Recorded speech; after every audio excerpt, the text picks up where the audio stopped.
के कार्य क्या है, दोनों के कार्य में अंतर है, ठीक है ना। अभी वही सबको समझाना है आपको। क्या बोले? आर्थिक समीक्षा पढ़ा देंगे जब पैसा देंगे, आगे आ जाएगा। आज के समझना है योजना है, बिना पैसा का कुछ नहीं होता है। ये वो मानते हैं, आज पहले पढ़ाने दो उसके बाद का। अब देखिए यहाँ पे समझिएगा, पंचवर्षीय योजना का मुख्य उद्देश्य क्या होता है बाबू? आर्थिक नियोजन के तहत क्या करना है? विकास करना है। कौन करेगा विकास? योजना है। ये चल रहा था, कोई दिक्कत नहीं था। ये कहानी आपका याद रखिएगा, ध्यान समझिएगा। 1950 से लेके याद रखना है, अक्टूबर में इसका गठन किया गया था, ठीक है ना। अक्टूबर 1950 में इसका गठन किया गया। गांधी जी का जन्म पता है आपको? तो अक्टूबर 1950 में इसका गठन किया गया था। किसका? योजना आयोग। योजना आयोग का मुख्य रूप से बाबू ये कार्य था कि जो सरकार अर्थात जो आर्थिक नियोजन जो 5 साल में जो अचीवमेंट रखेगा, जो उद्देश्य रखेगा, उसको हर एक 5 साल में क्या करना है? पूरा करना है। किसका पूरा करने का उद्देश्य था? योजना आयोग। अब इस योजना आयोग में कई सारे सदस्य होते थे, तो एक का नाम होता था अध्यक्ष। कौन होता था बाबू? अब उस समय जो अध्यक्ष था ना, क्योंकि प्रधानमंत्री उस समय का अपन लोग का जवाहरलाल नेहरू थे, जवाहरलाल नेहरू ही योजना आयोग का क्या बन गया? अध्यक्ष। तो उसी समय से ये परंपरा चलते आ रहा कि योजना आयोग का जो भी अध्यक्ष होगा वो क्या होना चाहिए? प्रधानमंत्री होना चाहिए। क्या होना चाहिए देश का? प्रधानमंत्री। और उसके बाद जो इसका उपाध्यक्ष होना चाहिए, याद रखिएगा, इसका जो उपाध्यक्ष होना चाहिए उस समय जो कैबिनेट स्तर का जो मंत्री का दर्जा प्राप्त जो अधिकारी होंगे ना, वो अधिकारी कौन बनेगा? इसका योजना आयोग का उपाध्यक्ष बनेगा। तो याद रख लेना है, ये दो व्यक्ति के द्वारा ही इस योजना आयोग का पूरा उद्देश्य को पूरा करने का प्रयास किया जाता था, ठीक है ना। और यही योजना आयोग जो था, जो कि केंद्र और राज्य के मध्य रुपए का कितना बंटवारा होगा और केंद्र सरकार किस तरह से कार्य करेगी, ये पूरा का पूरा जिम्मेदारी किसका था बाबू? योजना आयोग। केंद्र सरकार कौन सी योजना बनाएगी, ये पूरा कौन सा काम करता था? योजना आयोग का। कोई दिक्कत है बस में? इसी योजना के आधार पे, यानी इसी योजना आयोग जो है, जो भी आप पढ़ते हो 5% योजना, ये योजना आयोग के द्वारा बनाया जाता है और इसी के द्वारा क्रियान्वित किया जाता है, ठीक है ना। फिर आगे भी पढ़ेंगे, अभी हम कहाँ तक बताए थे, पहले वो लिख लेते हैं, उसके बाद देखिए 5% योजना फटाक से लिख लेते हैं हम लोग।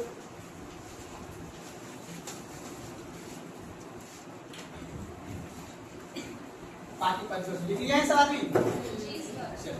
अब लिख लिए हैं तो एक बार आदमी को पहले पहुंच जाते हैं, उसके बाद की बात करेंगे, ठीक है ना।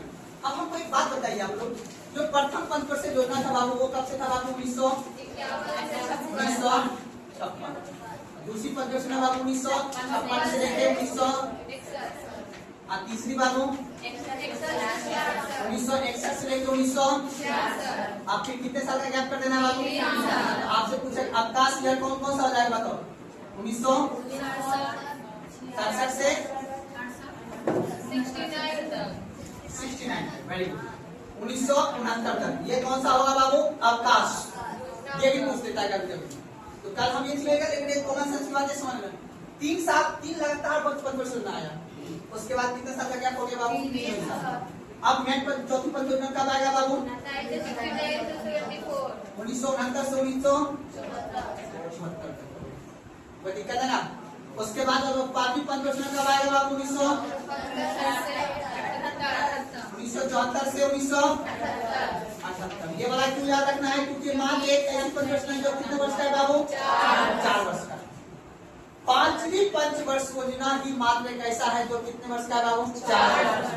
कारण मैंने कल बता दिया था आप लोगों की कि पहली बार देश में 1977 में नॉन कांग्रेसी गवर्नमेंट बनता है और मोरारजी देसाई ने योजना आयोग के द्वारा किया गया कार्य को वो स्थगित कर देता है। उसके बाद वो अब रद्द, ठीक है ना, योजना आयोग का क्या कर देता है? दखल कर देता है, ठीक है ना। तो याद रख लेना है। अब यहाँ पे याद रखना है आपको 1978 से 1980 तक। कब तक बाबू? 80 लगभग कोई 80 कर देंगे। तो अब ये 2 साल 5 साल का गैप हो जाएगा बाबू। तो छठा पंचवर्षीय में कब से कब तक आएगा? 1980 से 85। अब बताओ, यहाँ ध्यान समझना, 1980 से 1950 छठा तक कोई दिक्कत नहीं ना। अब बात करेंगे किसका बाबू? 7वां का बात करेंगे। अब 7वां पंचवर्षीय में कब से कब तक है बाबू? 1985 से लेके 1990 तक। अब बताओ, अब फिर गैप हो जाएगा 8 माह। क्यों गैप होगा? क्योंकि इसी बीच में इंदिरा गांधी का क्या जाता है, कब होता है उनका देहांत? 1984। बोलो ना जी, 84 में, याद रखना है 1984 में उनका देहांत होता है। और जैसे ही देहांत हो जाता है फिर जाके बीच में आर्थिक स्थिति बहुत मंदी हो जाती है। तो याद रखना है, देखो पहला अवकाश यहाँ पे हुआ, फिर अवकाश ये वाला हुआ है, ठीक है ना। और फिर 2 साल के बाद फिर कितना साल का गैप होगा बाबू? 2 साल का गैप।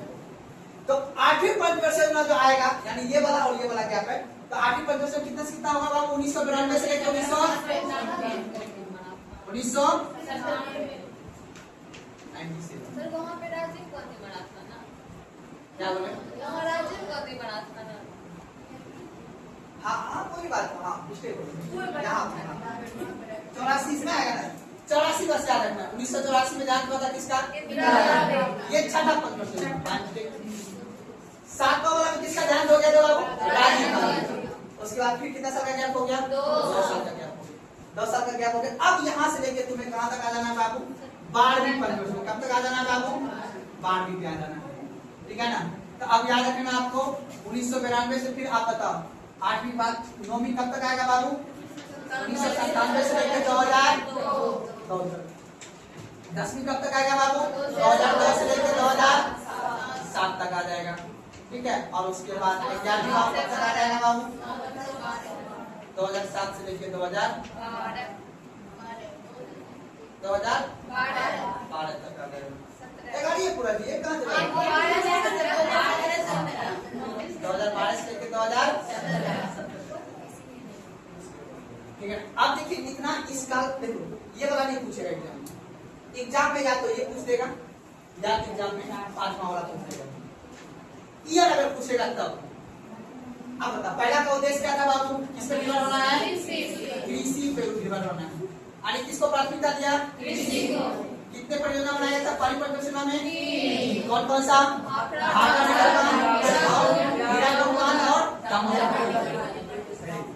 दूसरा में किसको प्राथमिकता दिया गया था बाबू? उद्योग। उद्योग इसके तहत कितना लगाया गया था बाबू? 8 डिग्री। क्या बोलना है? राउरकेला, बी से भिलाई और डी से दुर्गापुर। ये तीनों का क्या किया गया था, गठन किया गया था? कौन सा परियोजना में? तीसरा परियोजना। कोई दिक्कत है ना? अब बता, तीसरा परियोजना में क्या था बाबू? कृषि प्लस उद्योग। कृषि प्लस उद्योग की प्राथमिकता कौन सा? कोई दिक्कत? अब बता, इसमें लग गया अवकाश। क्योंकि आप बता कौन सा योजना असफल रहा था? क्यों हुआ था? क्योंकि इसी काल में युद्ध हो गया था। बताया चलेगा? भारत चीन युद्ध और भारत पाकिस्तान। भारत चीन युद्ध कब हुआ था? 1962 और पाकिस्तान से 1965, जिस वजह से ये योजना क्या रह गया? असफल रह गया। कोई दिक्कत? अब चौथा पंचवर्षीय का मुख्य उद्देश्य क्या था बाबू? परिवार नियोजन, आत्मनिर्भरता और गरीबी हटाओ, है ना जी। उसके बाद फिर विकास, फिर उसके बाद इसमें क्या था बाबू? छठा वाला में क्या था? गरीबी निवारण और रोजगार। तो मुख्य रूप से ये वाला उद्देश्य याद रखना। पहला कृषि, दूसरा उद्योग, तीसरा कृषि प्लस उद्योग। और तीसरा वाला क्या है? सफल। तीसरा वाला क्या है? सफल हुआ सफल सब, ठीक है। कोई दिक्कत है ना? अब लिखो 5। अब कौन सा लिखना है बाबू? 5। जो कितने वर्ष का था बाबू? 4 वर्ष का। तो ब्रैकेट लिख लो 4 वर्ष। ब्रैकेट लिख लेना है 4 वर्ष।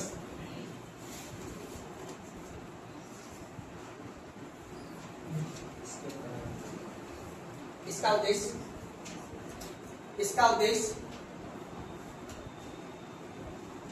उद्देश्य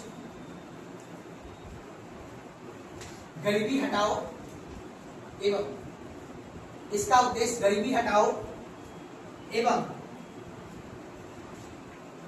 इसका उद्देश्य गरीबी हटाओ एवं आत्मनिर्भरता।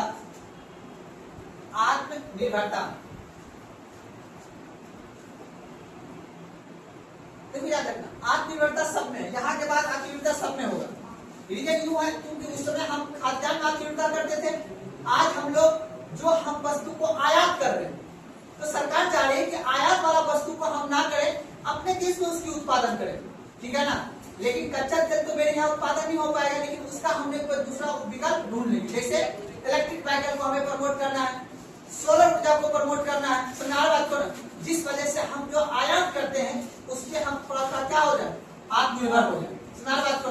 तो आत्मनिर्भर का कॉन्सेप्ट सब दिन रहेगा, बस आवश्यकता के अनुसार उसको बदलता जाएगा। पहले आत्मनिर्भरता इस समय था भोजन में, हम क्योंकि उस समय भोजन में आत्मनिर्भर नहीं थे। उसके बाद फिर हम दूसरा आत्मनिर्भरता हुए उद्योग यानी प्रोडक्शन में, ठीक है ना। बहुत ऐसे चीज था जो हम दूसरे देश से मंगाते थे, ठीक है। आज भी हम इलेक्ट्रॉनिक्स का बहुत सारे सामान हम दूसरे देश से मंगाते हैं। क्या मोबाइल हम दूसरे देश से मंगाते हैं कि मंगाते हैं?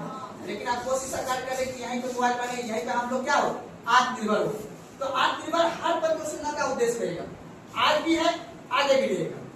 सुना बात को ना, जब राजीव गांधी की सरकार जब आई थी, अगर बताऊंगा तो उस समय ये वाला पद सुन, ये वाला, ठीक है ना। उसने सबसे पहले अपने देश में आईटी सेक्टर का निर्माण किया था। आईटी सेक्टर समझते हो ना, कंप्यूटर का बढ़ावा दिया था, राजीव गांधी का ध्यान है अपने देश में। सुना बात को ना, इसलिए याद रखना आत्मनिर्भर हर हमेशा रहेगा। चलिए गरीबी हटाओ और क्या लिखे जी, आत्मनिर्भर। गांधी कौन था इस समय सरकार? इंदिरा गांधी। कौन था बाबू? इंदिरा गांधी। किसका था? इंदिरा गांधी। याद रहेगा ना। चलिए अब इसी दौर में याद रखना 1974 से लेके 1978 इसी दौर में देश में क्या लगा था? इमरजेंसी, आपातकाल लगा हुआ था। और आपातकाल लगने की वजह से इंदिरा गांधी इलेक्शन हार जाती है। 1977 में क्या होता है? इलेक्शन, और इलेक्शन में वो क्या करती है? हार जाती है।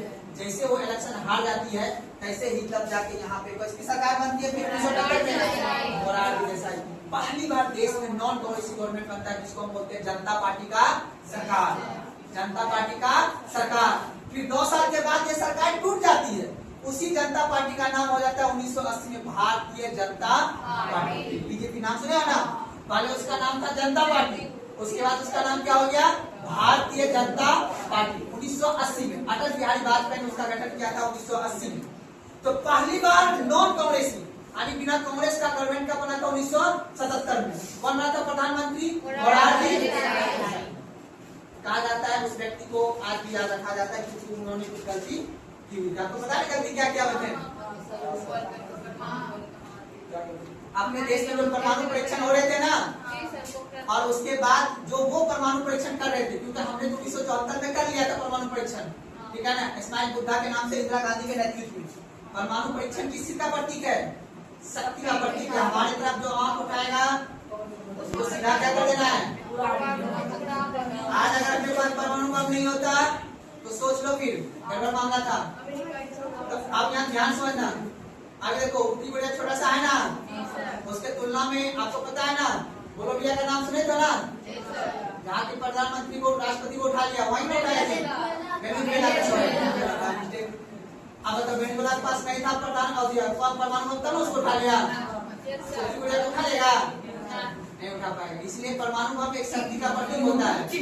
और याद रखिएगा बाद में मोरारजी देसाई अपने देश का इतना, देखो हम उनका आलोचना नहीं कर सकते हैं, लेकिन इतना वो कहा जाता है कि जब किसी बड़े पद पर अगर आप बैठेगा तो कभी भी आपको आवेश में, गुस्से में आके और किसी भी पूर्वाग्रह से आश्रित होकर आपको निर्णय नहीं लेना है। कहा जाता है कि इंदिरा गांधी के बनाए हुए जो रॉ थे, RNW नाम सुने होंगे आप लोगों ने, उनको लगता था कि ये इंदिरा गांधी का अधिकारी है, हम इसको नियुक्त नहीं करेंगे। और RNW ने पाकिस्तान में जो परमाणु बम बनाया जाता था उसकी सूचना दिया गया किसको? अपने देश के प्रधानमंत्री को, जो कि कहा जाता है कि पाकिस्तान के प्रधानमंत्री को बता दिया जाता है। उसके बाद कई सारे उनके बताने की वजह से कई सारे एजेंट को मार दिया गया था अपना, कहाँ? पाकिस्तान में, ठीक है ना। इस वजह से उनकी आलोचना किया जाता है अपने देश में, किसका? मोरारजी देसाई। उसके बाद देखना बाबू, यहीं से 1980 से याद रखना है, 1980 से लेके 1992 तक अपने देश में राजनीतिक अस्थिरता काफी ज्यादा रहा, क्योंकि यहाँ पे गठबंधन का सरकार बनने लगा, जिस वजह से सरकार उतना शक्तिशाली नहीं हो पाया और जिस वजह से यहाँ पे काफी डेवलपमेंट देखने को नहीं मिला। यहाँ से यहाँ तक सारा योजना असफल रहेगा, यानी आंशिक असफल रहेगा। जब मैं लिखाऊंगा आंशिक असफल रहेगा, क्योंकि यहाँ पे पूर्ण गठन सरकार नहीं बन पाया। उसके बाद फिर जो है 1992 आपको पता है पीवी नरसिम्हा राव बनता है, जिसमें पंचायती राज को गठन किया जाता है, पता ना आप लोग को। तो वो सत्ता 5 साल संभालते हैं। उसके बाद फिर आगे सबके समझेंगे। लिखिएगा क्या लिखेगी? 20% में गरीबी हटाओ और आप बताओ गरीबी कैसे हटाया जाएगा? आप पढ़े हो ना गरीबी? गरीबी हटाने के लिए सरकार को कौन से कदम उठाना चाहिए? गरीबी को हटाने के लिए सरकार को कौन से कदम उठाना चाहिए? रोजगार का सृजन करना चाहिए और जनसंख्या नियंत्रण करना चाहिए और बोलो जी। आप बताओ बेरोजगारी हटाने के लिए क्या करना चाहिए? बेरोजगारी पर नियंत्रण पाने के लिए, बेरोजगारी को दूर करने के लिए सरकार को कौन से कदम उठाने चाहिए? बोलो ना जी। सब पढ़ाया में देखो ध्यान से समझना। गरीबी हटाने के लिए पहले आपको दोषपूर्ण शिक्षा के अभाव नहीं होना चाहिए। आपको ऑथेंटिक शिक्षा अर्थात स्किल बेस्ड शिक्षा, ये मेन बात बोलना है आपको। आप हर चीज में जनसंख्या घुसा लेते हो, ठीक है ना? मेन चीज है याद रखना है। गरीबी को हटाने के लिए इंदिरा गांधी ने पहली बार प्राथमिक शिक्षा का गठन किया था। आप पढ़ते हो ना primary education, 1 to 5 primary education. और इसी समय संविधान में संशोधन करके, याद रखना, पढ़ते हो ना 42वां संविधान संशोधन 1976। आपको दिख रहा है ना इस कार्यकाल में आ रहा है 1976। पहली बार इंदिरा गांधी ने 42वां संविधान संशोधन करके और संविधान में मौलिक अधिकार के तरफ मौलिक कर्तव्य के तहत ये जोड़ा गया कि बाबू कि अब आप लोग को मौलिक कर्तव्य जोड़ा गया उसमें, और इसी में दिया गया था कि आपको शिक्षा वगैरह का काम करना है। हर पेरेंट्स अपने बच्चे को पढ़ाना जिम्मेदारी है। और मौलिक अधिकार पे भी तो जोड़े, मौलिक अधिकार में 66वां संविधान संशोधन में जोड़े थे ना? हाँ, अधिकार में नहीं जोड़े थे? तो एक तो उस मौलिक कर्तव्य में भी तो 86वां में ही जोड़ा गया था ना शिक्षा का। नहीं, हाँ वही तो मैं बता रहा हूँ ना कि मौलिक कर्तव्य के तहत जो फंडामेंटल ड्यूटी जोड़ा गया था वो कब जोड़ा गया? 42वां संविधान संशोधन 1976 में जोड़ा गया था।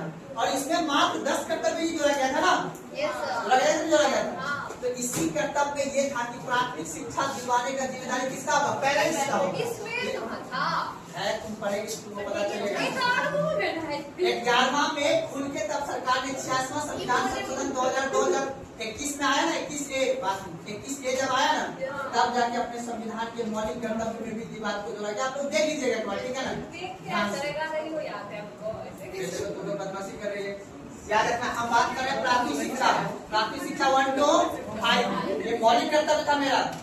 6 to याद रखना है, 6 से लेके आपको जो 9 तक पढ़ाया जाता है ना, 9 तक पढ़ाने जाता है सरकार। 8 तक पढ़ाने की जिम्मेदारी भी किसका है?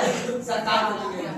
ये जोड़ा गया कौन सा? आर्टिकल 21A में, जो है ना शिक्षा का अधिकार। पढ़े हो आप लोग? उसके तक ये बात की गई है, ठीक है ना? आप लोग देख लीजिएगा ध्यान से, बस कॉन्सेप्ट को समझिए। तो याद रखिएगा इसी के तहत 42वां संविधान संशोधन 1976 को जोड़ के और गरीबी हटाने के 2 काम किया। एक पहला प्राथमिक शिक्षा और दूसरा दिया गया स्वास्थ्य। दूसरा क्या दिया गया था? और आप लोग तो देख रहे हो गाँव में जो PSC जो गाँव में जो बनाया गया प्राथमिक उपचार केंद्र, नाम सुना हो ना? उस काल में जो आप लोग के बनते प्राथमिक उपचार केंद्र, तो इंदिरा गांधी के बना। और इंदिरा गांधी के समय में ही 2 बूंद पोलियो कौन दिया गया? पोलियो को टीकाकरण किसके समय से दिया जा रहा है? इंदिरा गांधी के समय से। तो गरीबी को गरीबी को हटाने के लिए ये 2 काम किया गया था, प्राथमिक शिक्षा और प्राथमिक स्वास्थ्य।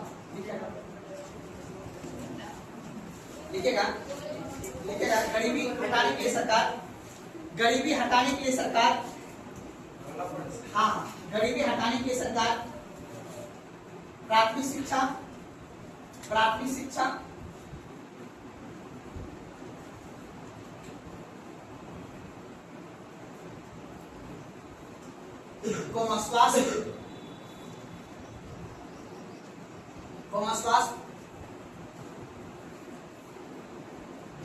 स्वच्छ पेयजल,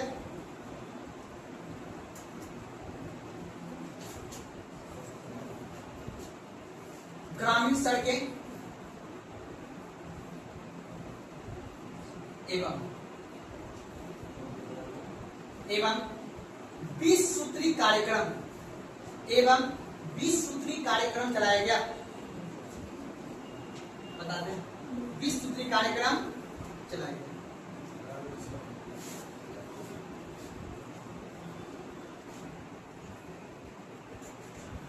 अब देखो ध्यान से सुनो मेरी बात। और सबसे काम की बात बता रहा हूं, अगर आप चुनौती को समझ जाइएगा, समस्या को समझ जाइएगा, तो ऑटोमेटिक उसका समाधान आप निकाल सकते हैं। उस समय की जो चुनौती थी मेरे देश में 1974 से 1978 के बीच में जो चुनौती थी, हमारे पास सबसे बड़ी समस्या थी गरीबी का। एक तो जनसंख्या काफी अधिक बढ़ चुका था और हम भोजन उत्पादन तो कर रहे थे, लेकिन हर किसी को भोजन उपलब्ध नहीं करा पा रहे थे कि बाढ़ जैसी समस्या थी देश में। और उसके बाद गरीबी को दूर करने के लिए क्या चाहिए? सबसे पहले आय। क्या चाहिए? आय। और आय के लिए क्या चाहिए? रोजगार। और रोजगार हम कैसे देंगे? गांव का सड़क बना के देंगे, तभी आया मनरेगा। क्या आया? नाम सुने हो ना? प्रधानमंत्री आवास योजना, जिसको हम बोलते हैं इंदिरा आवास, बोलते हैं ना। ये सब कार्यक्रम चलाया गया इसी 20 सूत्री कार्यक्रम के तहत, ठीक है ना, ताकि सरकार इसी तरह चलाएगा पीडीएस सिस्टम। नाम सुना ना? पब्लिक डिस्ट्रीब्यूशन सर्विस, यानी सभी व्यक्ति को भोजन उपलब्ध कराना है, ठीक है ना। इसी 20 सूत्री कार्यक्रम के तहत जो है हर एक योजना चलाया गया, जिस वजह से अब देखो, आपने सुना होगा पहले चापाकल लगाया जाता था, सरकारी चापाकल, याद है? आप लोग कब सुनोगे? 2000 ईस्वी में। अगर आप लोग पैदा हुए हैं 2000 ईस्वी के आसपास में, ठीक है ना, तो सरकार क्या लगाता था? चापाकल। अब देखो नगर निगम के तहत बात नहीं, नगर निगम के तहत सरकार क्या लगा रही है? नल जल योजना। वर्तमान समय में मतलब 2000 ईस्वी 2020 के बाद, लेकिन 2000 में चलता था सरकारी चापाकल, ठीक है, जिसके तहत आपको स्वच्छ पेयजल उपलब्ध हो सके। सोचो कि उस समय इतनी गरीबी थी कि आदमी पानी भी नहीं पी पाता था, चापाकल नहीं था, उतना पैसा नहीं था कुछ चापाकल लगा सके। पहले गांव में कुआं हुआ करता था, होता था ना जी। इतिहास पढ़ाऊंगा तो अपने नाम आपको बताऊंगा, ज्ञान से बात नहीं। इस चीज को याद रखिए, मेरी इस बात को लाइन जो बोल रहा हूँ, जरूरी नहीं कि जिस समाज में आप जी रहे हैं समाज पहले से ही वैसा था। उस समाज को बनने में बहुत से इंसान ने अपनी कुर्बानी दी, बहुत से समाज ने अपनी विचारधारा दिया है, बहुत से समाज ने अपनी खून पसीना टैक्स का रुपया दिया है, तब जाके आज आपको समाज इस तरह का मिला है। 24 घंटा बिजली अवेलेबल हुआ है, तो उसके लिए कितने सारे कार्यक्रम चलाए गए, तब आज आपको 24 घंटा बिजली और 24 घंटा इंटरनेट मिला हुआ है। पहले समाज ऐसा नहीं। इसी को तो कहते हैं अतीत। अतीत का अध्ययन क्यों करते हैं? कि उस समय की जो समस्या की चुनौती का किस तरह से निवारण गांधी जी किया होगा, या कोई भी व्यक्ति किया होगा, या इंदिरा गांधी ने इस समय गरीबी हटाने के लिए योजना आयोग ने क्या किया, इसीलिए इस टॉपिक को पढ़ा जाता है। क्या आप समझते हो? उस समय जो इंदिरा गांधी ने गरीबी हटाओ को नारा दिया, तो कैसे संविधान में प्रावधान करके, और उसके बाद 20 सूत्री कार्यक्रम चला, ठीक है ना। चलिए अगला देखिएगा। क्षेत्रीय ग्रामीण बैंक की स्थापना किया गया। क्षेत्रीय आरआरबी नाम सुने हो ना? क्षेत्रीय ग्रामीण बैंक का स्थापना किया गया। रीजनल रूरल बैंक, क्षेत्रीय ग्रामीण बैंक। रूरल को क्या बोलते हैं? ग्रामीण बोलते हैं ना।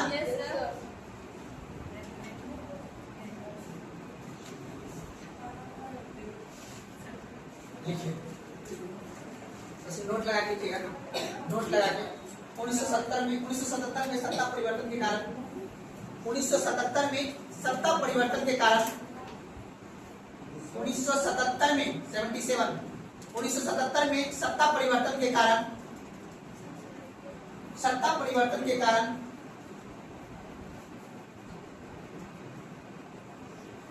इस 1977 में सत्ता परिवर्तन के कारण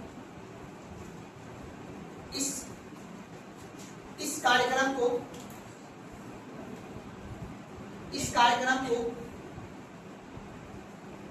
4 वर्ष में ही बंद कर दिया गया।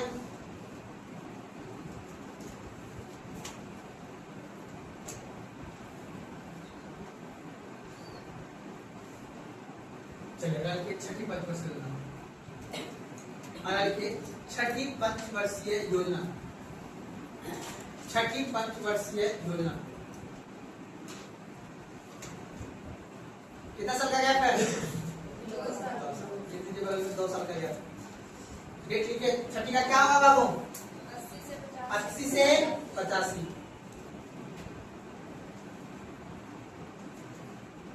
1980 से 85। ये एग्जाम पूछेगा, अच्छा लगाइए।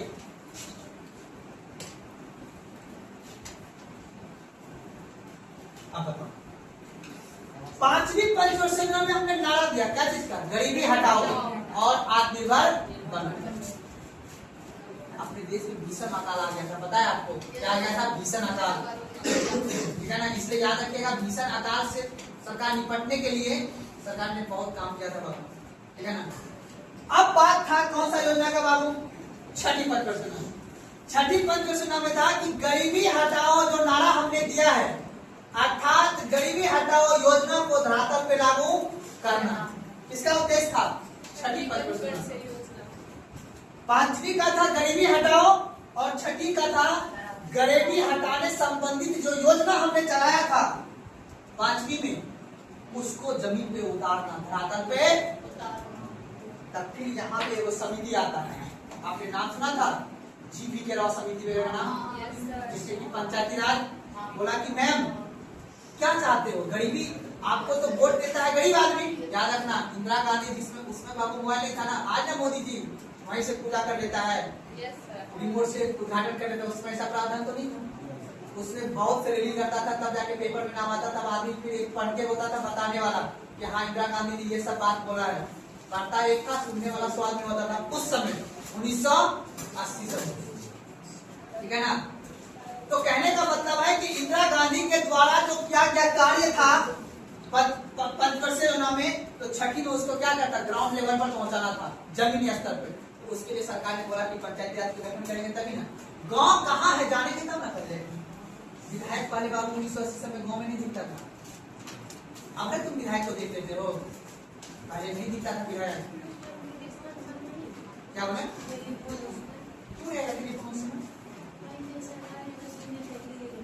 सरकार के पास था ना, सरकारी जगह पे जो जो सरकार के अधिकारी थे, सरकार के बड़े बड़े मुख्यालय थे, सरकार के जो ऑफिस थे, वहां पे तो था ही टेलीफोन, उसका बिल लगता था, बीएसएनएल के द्वारा बात होता था। लेकिन सरकार जिस सिस्टम के लिए काम कर रहा था, जो जनता टैक्स से पैसा था वो जो नहीं था जुड़ा हुआ, आज सरकार को ये डर है कि हम सही से काम नहीं करेंगे तो मेरा वीडियो बन जाएगा, मेरा पब्लिसिटी घट जाएगा, आज ना डर है, उस समय ऐसा बात नहीं था। सुना बात को, तो इस रूप से याद रखना आपको कि छठी पंचवर्षीय में गरीबी हटाओ नारा को कहां रखना है, धरातल। इसका उद्देश्य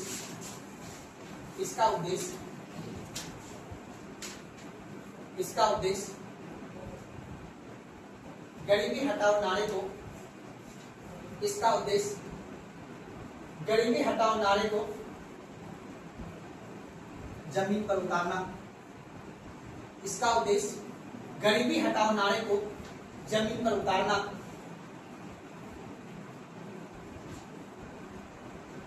कोई दिक्कत,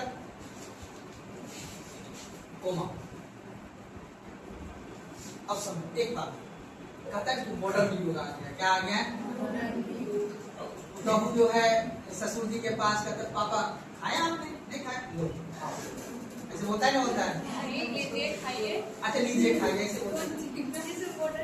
इसको क्या बोलते हैं, मॉडर्न युग आ गया, क्या आ गया है, मॉडर्न युग। अभी तो मॉडर्न बात समझिएगा, इसको बोलते हैं वेस्टर्न कल्चर को एडॉप्ट करना, पश्चिमी सभ्यता। क्योंकि अंग्रेज अपने आया था, अंग्रेज अपन लोग पहले साड़ी घूमते थे, अंग्रेज आया गर्मी में, वो ठंडी में रहने वाला आदमी था, वो जैसे उसको लगा कि यहाँ गर्मी है तो नॉर्मल कपड़े में घूमने लगा, पिकनिक में घूमने लगा, यहाँ की लड़की लड़का लोग देखा, बोला ऐसा होता है कल्चर, एडॉप्ट कर दिया उसको।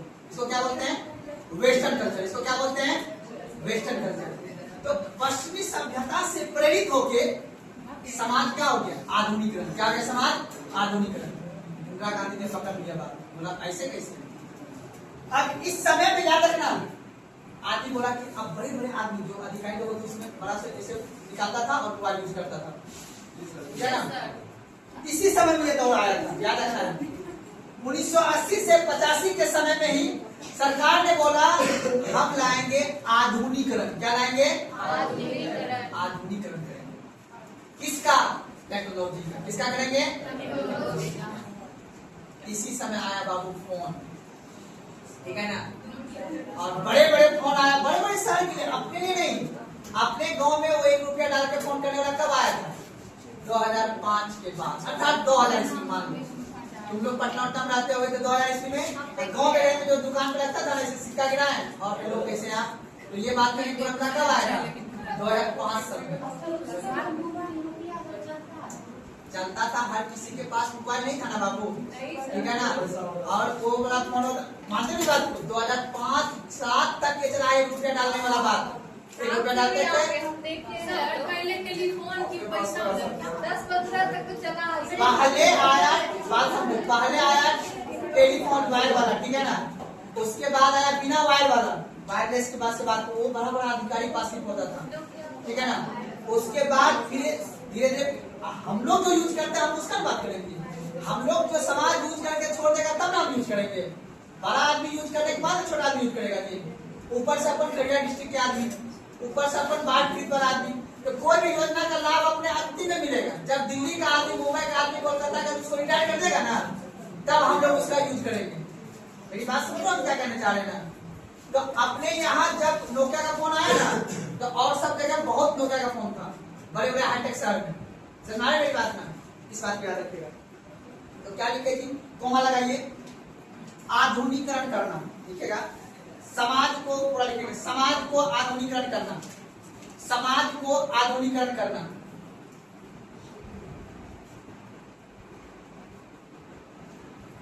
कोमा लिखेगा, आत्मनिर्भरता, कोमा लिखेगा 6 बैंकों का राष्ट्रीयकरण, 6 बैंकों का राष्ट्रीयकरण।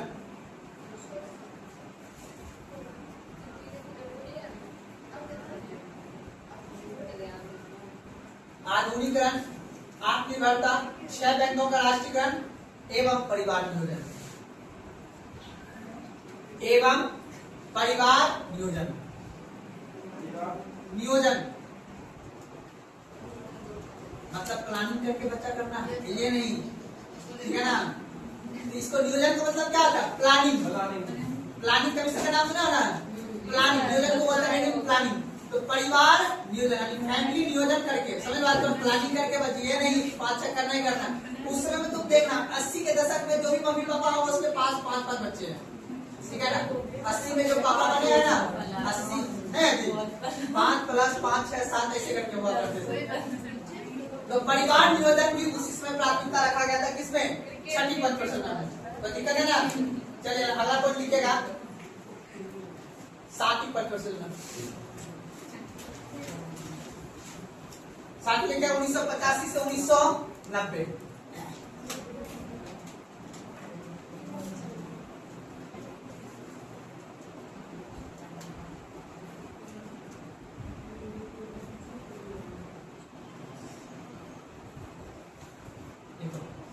इसका उद्देश्य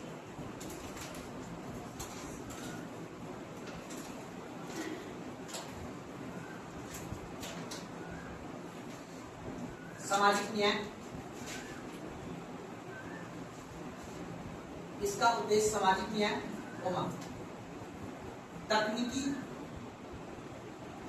आधुनिकरण, मॉडर्न टेक्नोलॉजी, तकनीकी आधुनिकरण, आत्मनिर्भरता,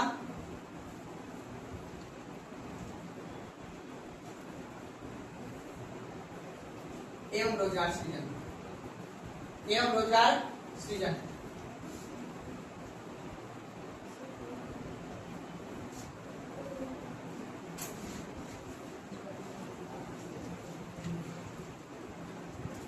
इन सभी को पूरा करने के लिए, इन सभी को पूरा करने के लिए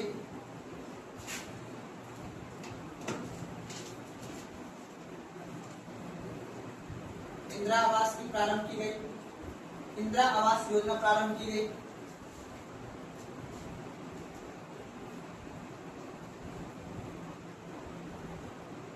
इंदिरा आवास योजना प्रारंभ की गई। स्पीड पोस्ट की शुरुआत की गई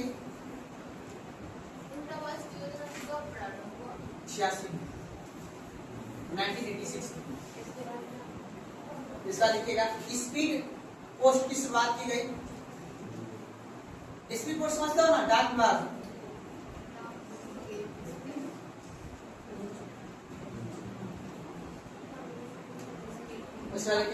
आईटी क्रांति की नींव रखी गई।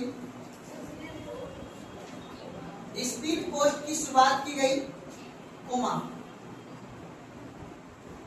स्पीड पोस्ट की शुरुआत की गई, कोमा आईटी क्रांति का नींव वही 86 में, 85-86 दोनों का डेट याद रखना है। 85-86 में आया था इंदिरा आवास भी और स्पीड पोस्ट का भी गठन। डाक विभाग बड़े समय से चलता रहा। हम बात किसका कर रहे हैं? स्पीड पोस्ट का। सामान का आयात निर्यात जितना जल्दी होगा एक जगह दूसरे जगह होगा तो रोजगार का सृजन होगा ना जी। तो उससे क्या होगा? एक दूसरे ट्रांसफर वगैरह सामान वगैरह होता रहेगा। इसी के माध्यम मनी ऑर्डर नहीं बोलते थे, मनी ऑर्डर से पैसा आएगा, मनी ऑर्डर से लव लेटर आएगा। एक पत्नी आपने को लिखता था लव लेटर, लिखता था ना जी। स्पीड पोस्ट की शुरुआत की गई थी, ठीक है ना। चलिए अगला पॉइंट लीजिए, बात नहीं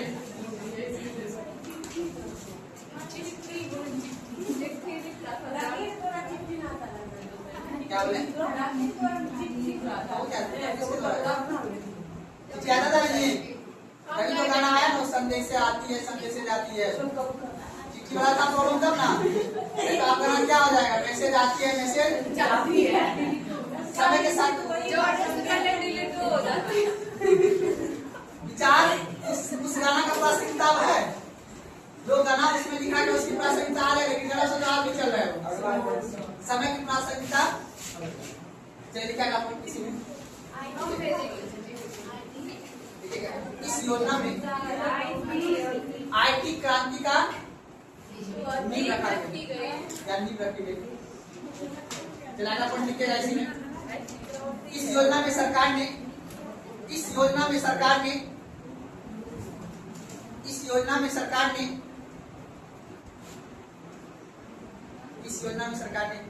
आय से अधिक खर्च किया था। आय से अधिक मतलब समझ गया ना? पैसा कम प्राप्त हुआ था, टैक्स कम आया था, खर्च आय से अधिक खर्च क्या लिखा? आय से अधिक खर्च क्या था, जिससे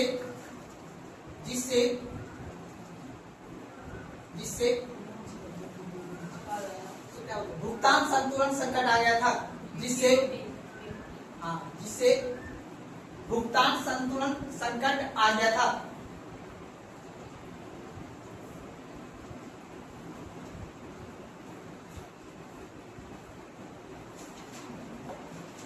अब देखो बाबू, याद रखना है 7वीं पंचवर्षीय योजना में इस समय याद रखना है कि जो राजीव गांधी की सरकार थे, युवा था, सबसे उम्रदार व्यक्ति कौन बना है? प्रधानमंत्री मोरारजी देसाई। 78 साल की आयु, 9 साल बना, उसके बाद वो चल बसे, ठीक है ना। लेकिन याद रखना है सबसे युवा प्रधानमंत्री कौन बने हैं? राजीव गांधी। मात्र 42 साल के उम्र में, 40-42 साल के, ठीक है ना। उनको बोलते हैं युवा, ठीक है ना।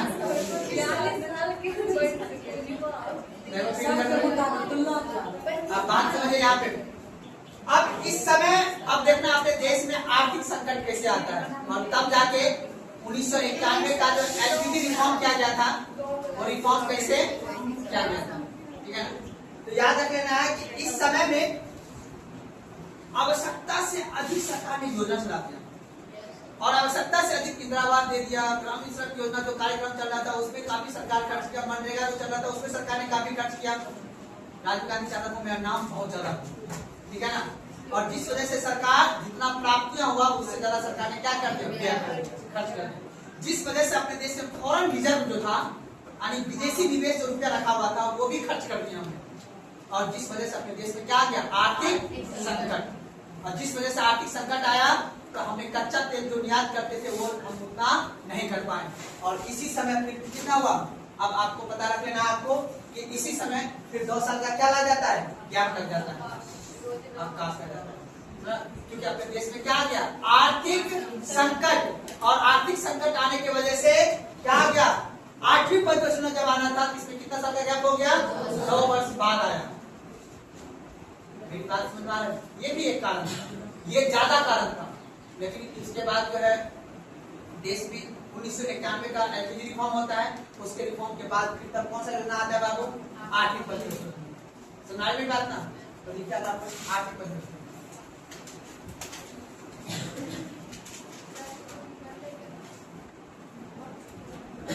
है इसमें, ये भी पूछता है यहाँ से। सही है मैडम। 8वीं पंक्ति प्रश्न लिखिएगा 1992 से 1997।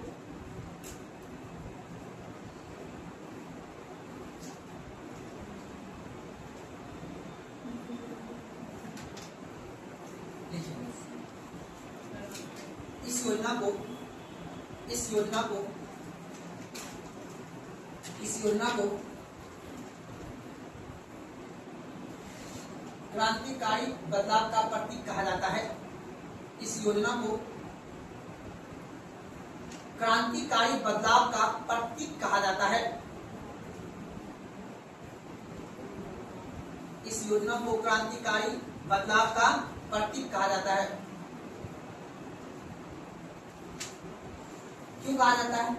क्योंकि सबसे ज्यादा आर्थिक बदलाव कब 1991 में हम पहली बार हम वर्ल्ड लेवल पे आए कि हम अब व्यापार करेंगे। हम अपना देश को भी जो भी माल में उत्पादन हो रहा है उसको क्या करेंगे, निर्यात करेंगे, और जो आवश्यक वस्तु है उसका हम क्या करेंगे, आयात करेंगे। तो इसमें सबसे ज्यादा श्रेय किसको जाता है? मनमोहन सिंह। किसको जाता है? मनमोहन सिंह। तो अपने देश के जो प्रधानमंत्री उसमें थे कौन? मनमोहन सिंह। पीवी नरसिम्हा राव। कौन थे? पीवी नरसिम्हा राव। और उस समय वित्त मंत्री कौन थे बताओ? यही मनमोहन सिंह। तो ये दोनों मिलके इस तरह का रिफॉर्म किया था, एलपीजी रिफॉर्म। तब जाके इसको याद रखा जाता है। सुना मेरी बात ना? इसलिए याद रख लेना आप लोगों को, क्रांतिकारी बदलाव का प्रतीक कौन सा योजना कहा जाता है? 8वीं पंचवर्षीय योजना को। यहाँ से आप मेरा देश देखना पूरा विकास करेगा, ठीक है ना? तो लिखो लिखेगा। इस योजना का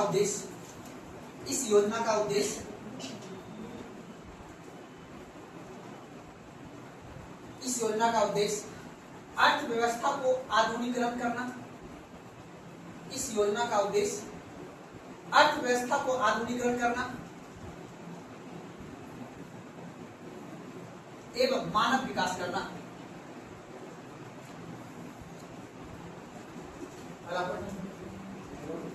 एवं मानव विकास करना।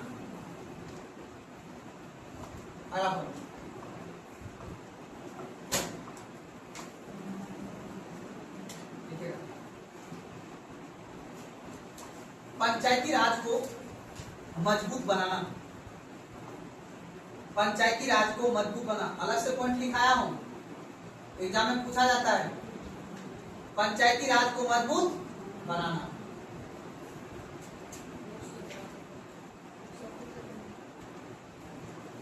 अब बताओ, पहली बार सरकार मिड डे मील चलाएगा। क्या चलाएगा?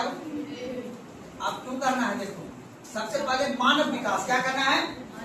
मानव का विकास कैसे होगा? कपड़ा, स्वास्थ्य और भोजन, ये 3 चीज मिलेगा। रोटी, कपड़ा और ये 3 चीज मिलेगा। आप बताओ, गरीब व्यक्ति जो कुपोषण से व्यक्ति मर रहा था उसके लिए सरकार ने क्या चलाया? मिड डे मील योजना चलाया। 1995 में WTO से हमने पैसा लिया, ठीक है ना?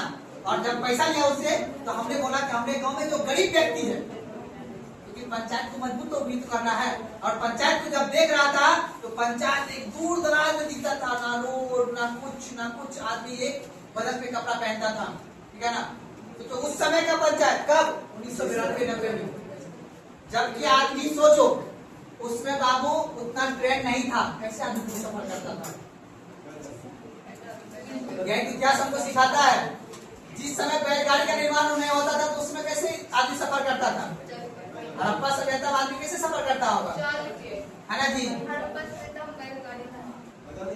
सुनार बात को ना, चक्का का आविष्कार कब हुआ है? पाषाण काल में।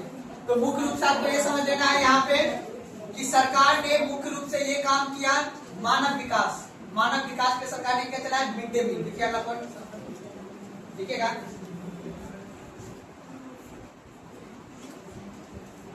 सरकार ने मिड डे मील योजना चलाया। मिड डे मील योजना चलाया। मिड डे मील योजना चलाया। अगला पॉइंट, महिला समृद्धि योजना चलाया। महिला को क्या करना है, आगे बढ़ाना है।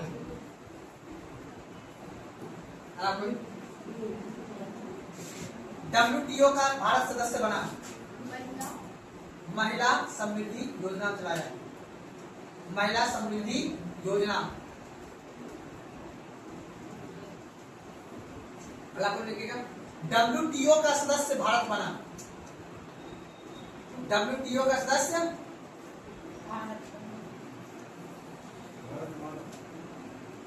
भारत बना।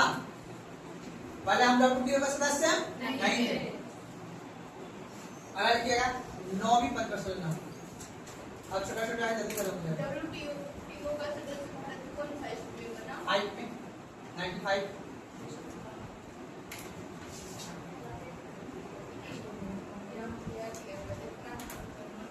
चलिए लिखेगा कौन? 9वीं पद पर सोचना। 1997 से 2009। आप लोग इसी कालखंड के होंगे जी? 97 से 2002 के बीच का आप लोग का इससे इसमें है आप लोग है, इसमें अच्छा कोई ऐसा बच्चा जो इसके बाद जन्म लिए हो? कोई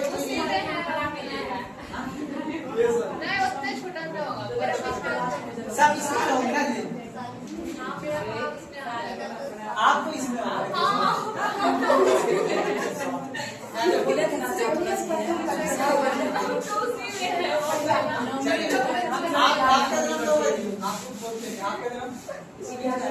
नहीं बताना नहीं है, प्राइवेसी का उल्लंघन हो जाएगा।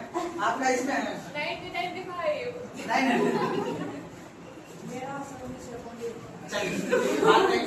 लेकिन और लेकिन इसका उद्देश्य सामाजिक न्याय, इसका उद्देश्य सामाजिक न्याय,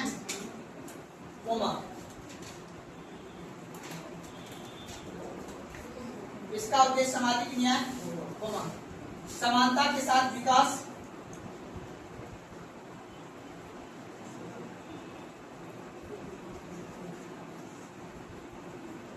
समानता के साथ विकास। इसके लिए सरकार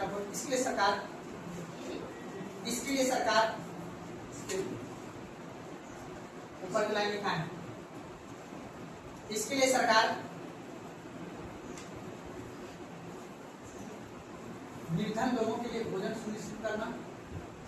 इसके सरकार निर्धन लोग, जिसको गरीब बोलते हैं, निर्धन लोगों के लिए भोजन सुनिश्चित कराना, भोजन सुनिश्चित कराना,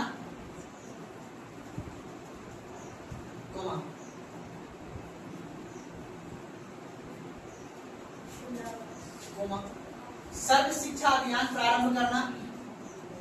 सर्व शिक्षा समझते हो ना? जो स्कूल में लगा रहता है, पेंसिल पे बच्चा दोनों बैठा रहता है। सर्व शिक्षा अभियान क्यों हुआ? क्योंकि इसी में 2002 में क्या बना था? कानून बना था, पता है ना? 66वां संविधान संशोधन 2000। सर्व शिक्षा अभियान क्या लिखेगी? सर्व शिक्षा अभियान चलाया गया, लिखेगा। अंत्योदय योजना, अंत्योदय कौन सा था? तो जॉब का अंत्योदय योजना चलाया गया।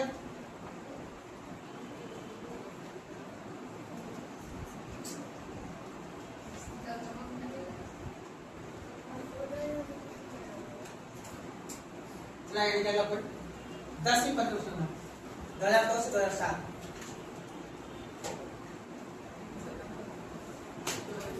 देखिए इसका उद्देश्य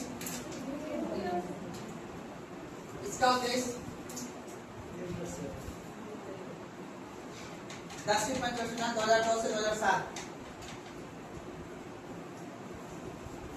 इसका उद्देश्य आर्थिक विकास एवं मानव विकास करना। इसका उद्देश्य आर्थिक विकास एवं मानव विकास करना। आर्थिक विकास एवं मानव विकास करना।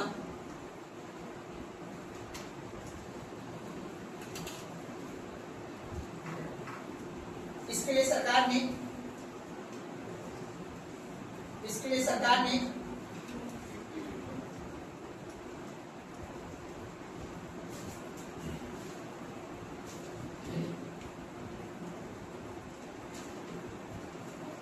तहत सरकार ने अपने विकास दर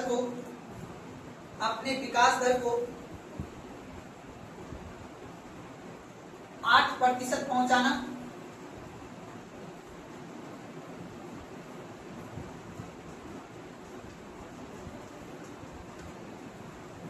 और 2007 तक 5% गरीबी को कम करना। सब कुछ का एग्जाम में याद रखना। 2007 तक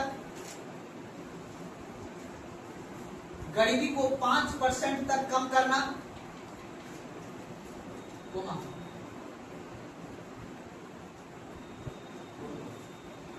शिक्षा साक्षरता को 2007 तक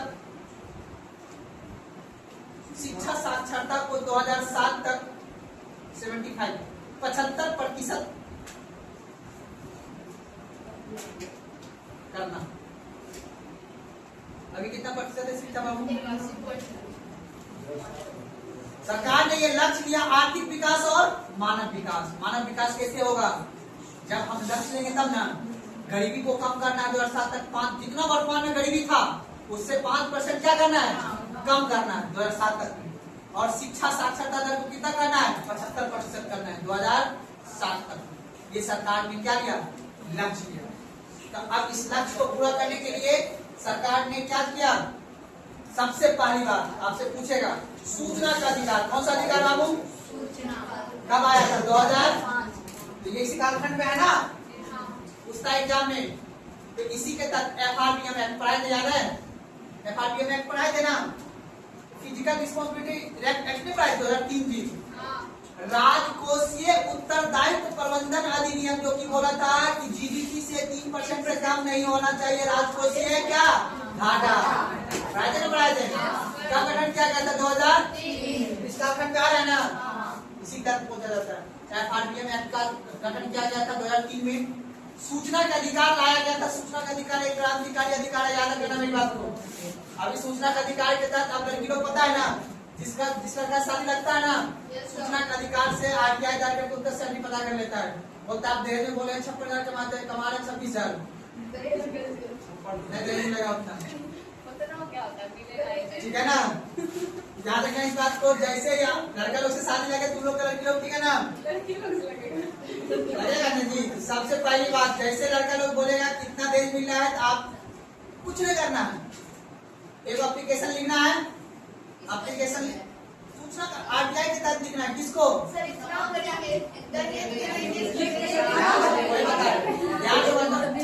अगर लड़का बोले, सुनो में, लड़का प्राइवेट जॉब कर रहा होगा, प्राइवेट जॉब कर रहा होगा, सबसे पहले ओपन को कंपनी काम कर रहा होगा, कंपनी का एड्रेस होगा आपके पास, नहीं होगा इंटरनेट से निकाल लेना। इंटरनेट से निकालने एड्रेस, उसके बाद उस कंपनी के एड्रेस पे क्या डालना है? RTI डालना है। तो हमें इस लड़का उसके बाद उसका आई कार्ड मिल गया तो बहुत अच्छा, उसका चिपका देना है। उसका क्या? आई कार्ड का फोटो स्टेट चिपका देना है। उसके बाद 21 दिन के बाद आपको उसका सैलरी स्लिप आपको मिल जाएगा। बात को ना, आप बोलने वाला जमाना चला गया है।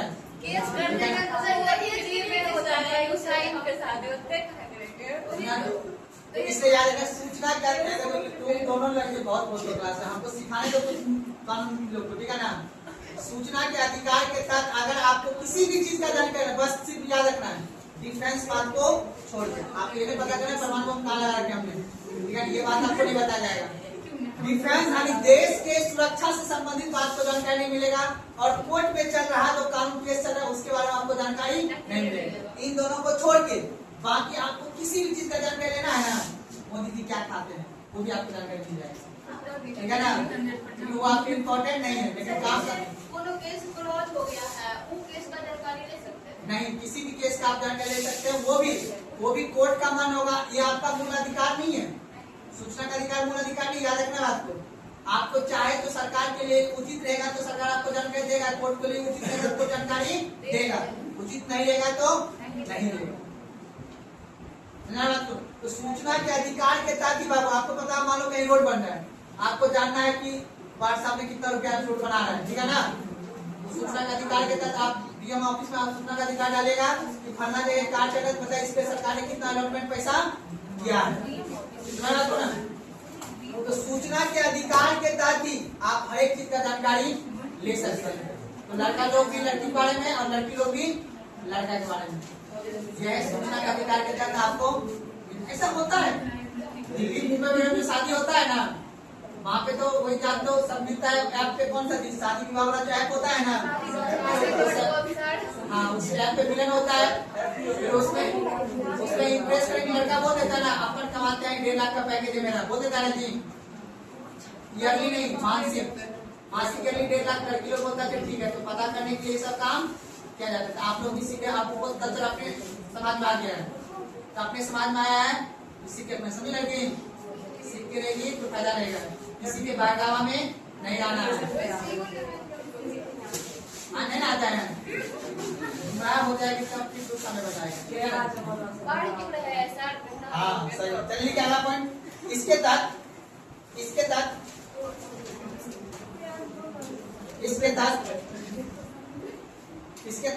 राजकोषीय उत्तरदायित्व अधिनियम पारित किया गया।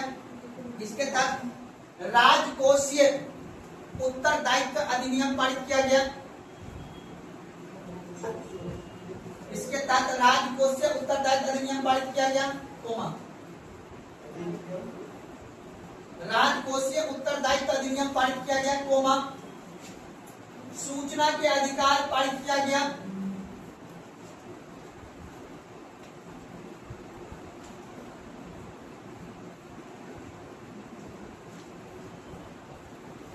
सूचना के अधिकार पारित और दिक्कत समझने में ज्ञान का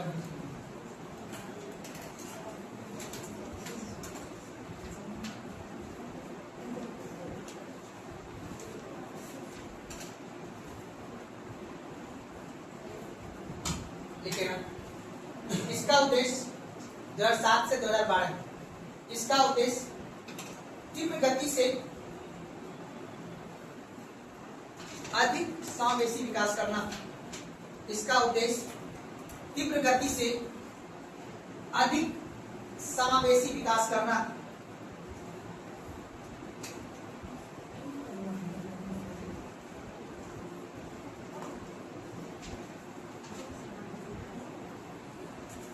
ठीक है, इसके लिए सरकार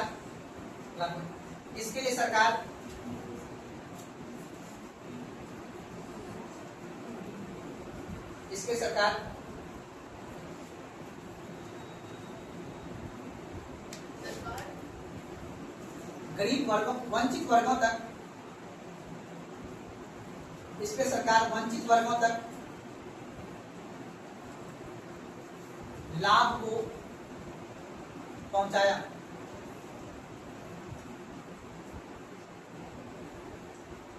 लिखे 2012-2017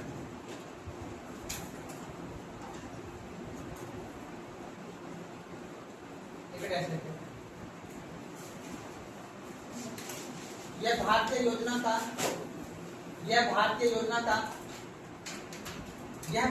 योजना का अंतिम पंचवर्षीय योजना था।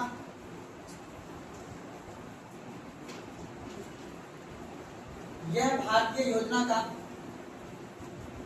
अंतिम पंचवर्षीय योजना था।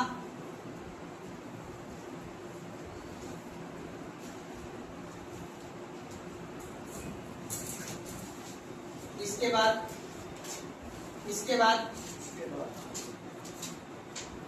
योजना आयोग को समाप्त करके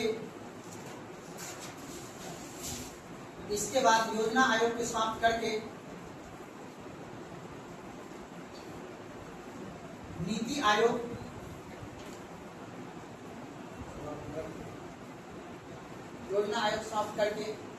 आयोग इनकी जगह ले ली।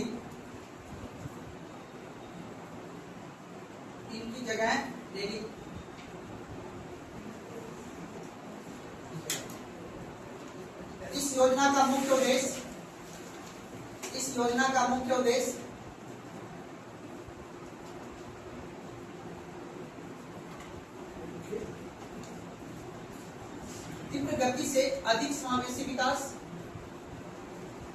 गति से अधिक समावेशी विकास एवं तीव्र गति से अधिक समावेशी विकास एवं सतत विकास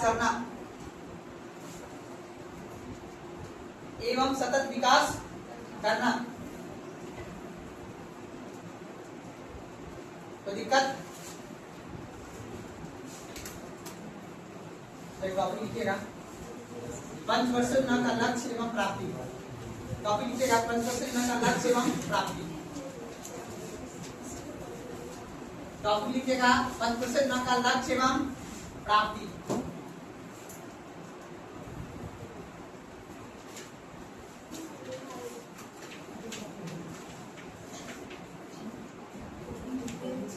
पंचवर्षीय योजना का लक्ष्य एवं प्राप्ति लिखेगा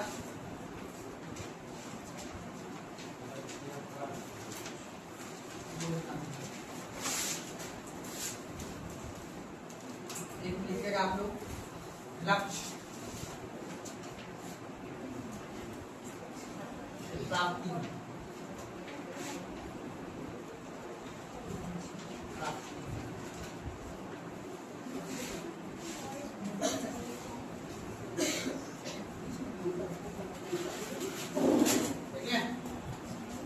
प्रथम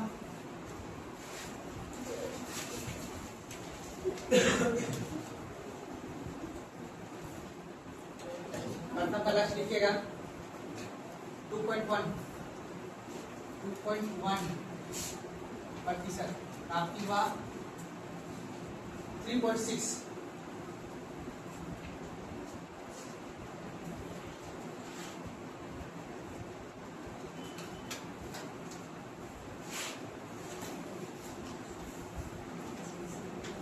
दूसरा लिखिएगा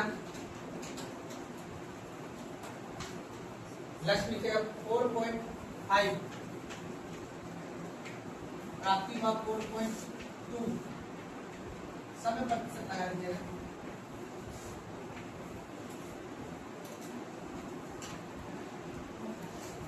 तीसरा लिखिएगा 5.8, प्राप्ति और 2.8।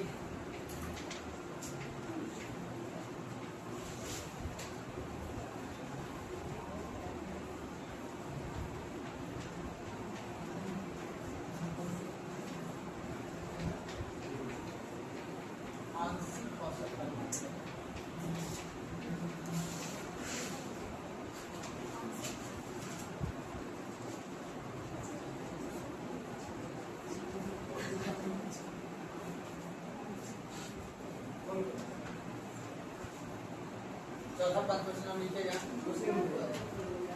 क्या बोले कहाँ बाबू 4.5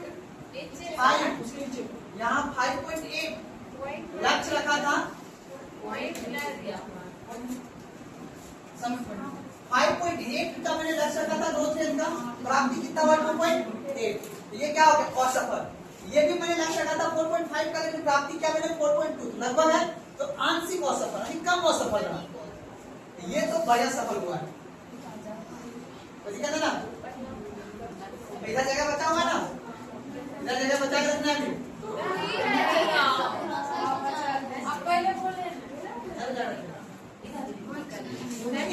नंबर चलिए कोई बात नहीं, दूसरा चौथा में लिखेगा, चौथा में लिखिए बात नहीं 5.7 5.7 यस, प्राप्ति हुआ 3.3।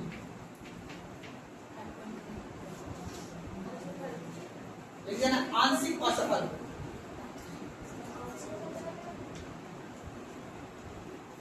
उसका लिखिए पांचवी में लिखेगा क्या बोले आप आंशिक असफल, सब असफल यानी कि यहाँ पे आंशिक असफल लिख दीजिएगा शॉर्ट में, ठीक है ना। आंशिक आंशिक लिख दीजिएगा, समझ में आ जाएगा। बाद में लिखेगा 4.4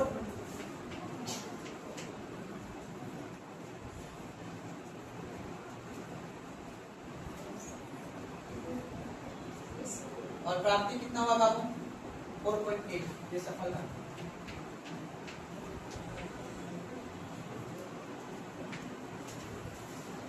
एक बार डाटा को रिकॉल भी कर लेंगे पहले। छठी में आइए,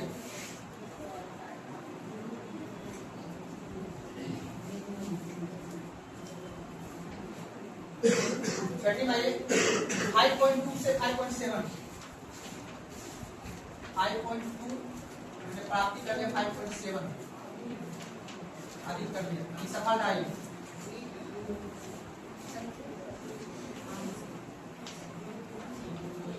सातवां देखिएगा,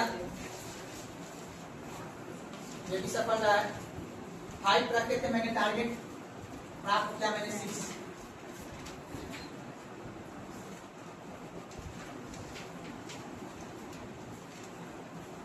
आठवां में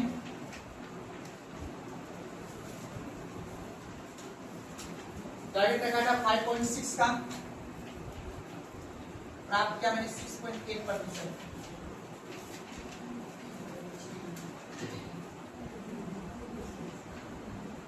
नौवां में 6.5 प्राप्त किया मैंने 5.4, ये आंशिक असफल, आंशिक असफल। और 10वां में भी आंशिक असफल लगेगा, रखा था मैंने 1, प्राप्त किया 7.6%।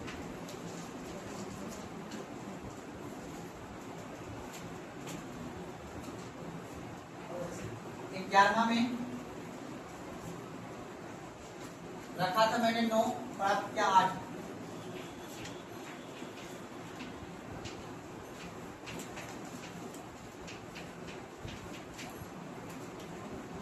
10वां में 11वां में 12वां में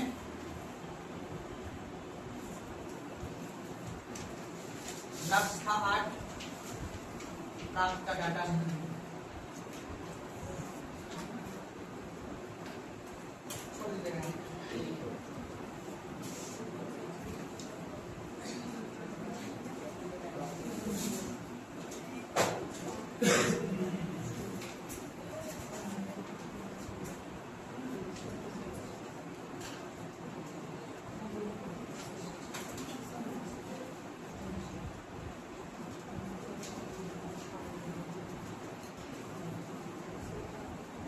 कोई दिक्कत समझने में?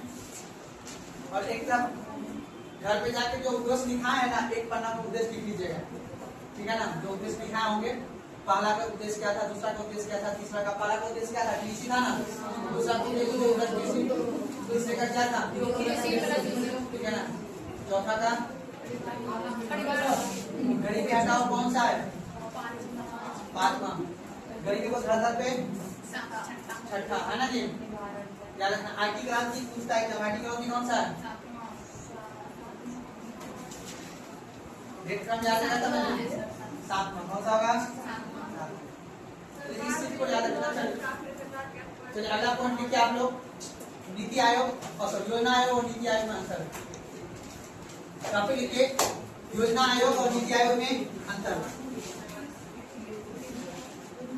योजना आयोग और नीति आयोग में अंतर।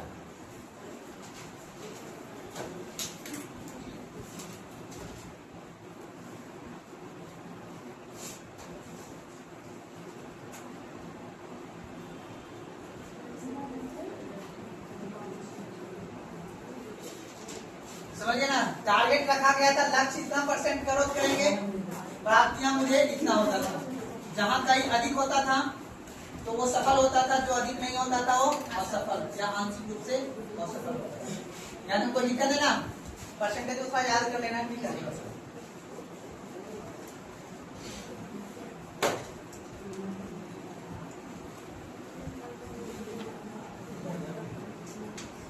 देखो पढ़ने वक्त क्या होता है ना, जब आप थ्योरी पढ़ोगे तो उसमें डाटा जल्दी याद नहीं होता, इसलिए डाटा को मैंने एक जगह आंसर लिखना। चलिए अगला पॉइंट आप लोग लिखिए, योजना आयोग और नीति आयोग में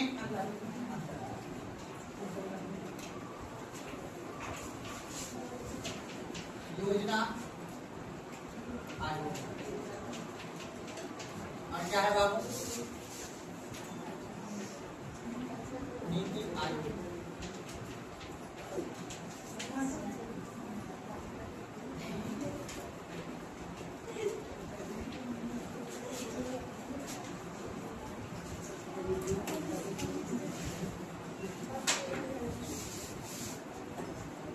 देखिए समझिएगा यहाँ पे ध्यान से, जब सरकार बनी कब बाबू?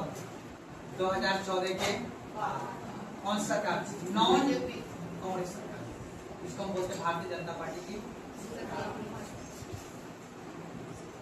1950 से लेके 2014 तक में एक दो बार रहा है नॉन कांग्रेसी गवर्नमेंट। तो जो भी लक्ष्य लिया जाता था विकास के लिए, वो योजना आयोग के द्वारा ही काम किया जाता था, ठीक है ना। तो योजना आयोग के हटाने का मुख्य रूप से काम था संघवाद। क्या था नाम बाबू? संघवाद का नाम सुने? क्या होता है संघवाद को बता सकते हो? बताओ। सहकारी संघवाद। याद रखना, अपने देश में ध्यान से, अगर आप पॉलिटी पढ़े होंगे तो आपको पता होगा, अपने देश में केंद्र भी है और राज्य भी है। अर्थात केंद्र सरकार जो भी योजना चलाएगी, जो भी कार्य करेगी, तो जनता के द्वारा हुआ टैक्स के पैसे से ही करेगी। तो केंद्र और राज्य के मध्य जो संसाधन का बंटवारा हो रहा था ना, उसके बीच कई सारा विचारधारा का टकराव हो रहा था। केंद्र सरकार का कहना था कि नहीं आप इस तरह से राज्य को चलाइए, और राज्य सरकार का कहना था कि नहीं हमारे यहाँ की जनता अलग तरह का है, हम अब चुन के आए हैं तो हम अपने हिसाब से यहाँ की जनता को चलाएंगे। अर्थात अपने देश में केंद्र और राज्य के बीच जो शक्ति का बंटवारा हुआ है वही क्या रहा था? सहकारी संघवाद चल रहा था, कोई दिक्कत नहीं। अब जो अपने देश में जो योजना आयोग था ना बाबू, याद रखना है, योजना आयोग का जो गठन 1950 में किया गया था, इसका मुख्य रूप से याद रखना है, इसकी जो संरचना था बाबू, इसकी संरचना था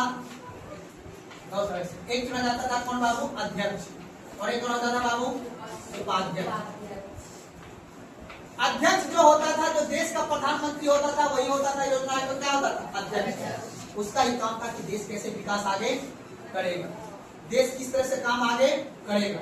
क्योंकि हमें 5 साल में तो ये लक्ष्य लेते थे कि लक्ष्य लेके हमें कैसे योजना को आगे बढ़ाना है। यही योजना का मुख्य रूप से काम था कि हमें कैसे आगे काम करना है। अब बाबू संरचना तो ये था कि अध्यक्ष होता था और उसमें प्रधानमंत्री होते थे, और ये उपाध्यक्ष होता था। उपाध्यक्ष में वही सदस्य होता था जो कैबिनेट स्तर का, याद रखना क्या बाबू? कैबिनेट स्तर का जो भी सदस्य होता था, जिसको प्रधानमंत्री नियुक्त करता था, वही क्या बनता था? इसका उपाध्यक्ष। मेरी बात समझ में आ रही है तो दिक्कत नहीं। अब देखो बाबू, इसका मुख्य रूप से योजना आयोग का क्या कार्य था? इसका कार्य था बाबू मुख्य रूप से यही कि जो पंचवर्षीय योजना जो है, जो भी हमने लक्ष्य निर्धारित किया है, उस लक्ष्य की क्या करना है? प्राप्ति करना है। कौन करेगा? योजना आयोग। इसका मुख्य रूप से इसका क्या था बाबू? कार्य। दूसरा कार्य था बाबू कि जो केंद्र सरकार होगा, ठीक है ना, और केंद्र सरकार के मंत्रालय जो होंगे, याद रखना केंद्र सरकार के मंत्रालय को पैसा आवंटित करना है, और राज्य सरकार को भी, ठीक है, राज्य सरकार को भी पैसा क्या करता था? ये आवंटित करता था। कौन करता था आवंटित? योजना आयोग। योजना आयोग भी मुख्य रूप से वो काम करता था कि केंद्र को कितना पैसा देना है, राज्य को कितना पैसा देना है, किस मंत्रालय को कितना रुपया देना है, ये काम कौन कौन करता था?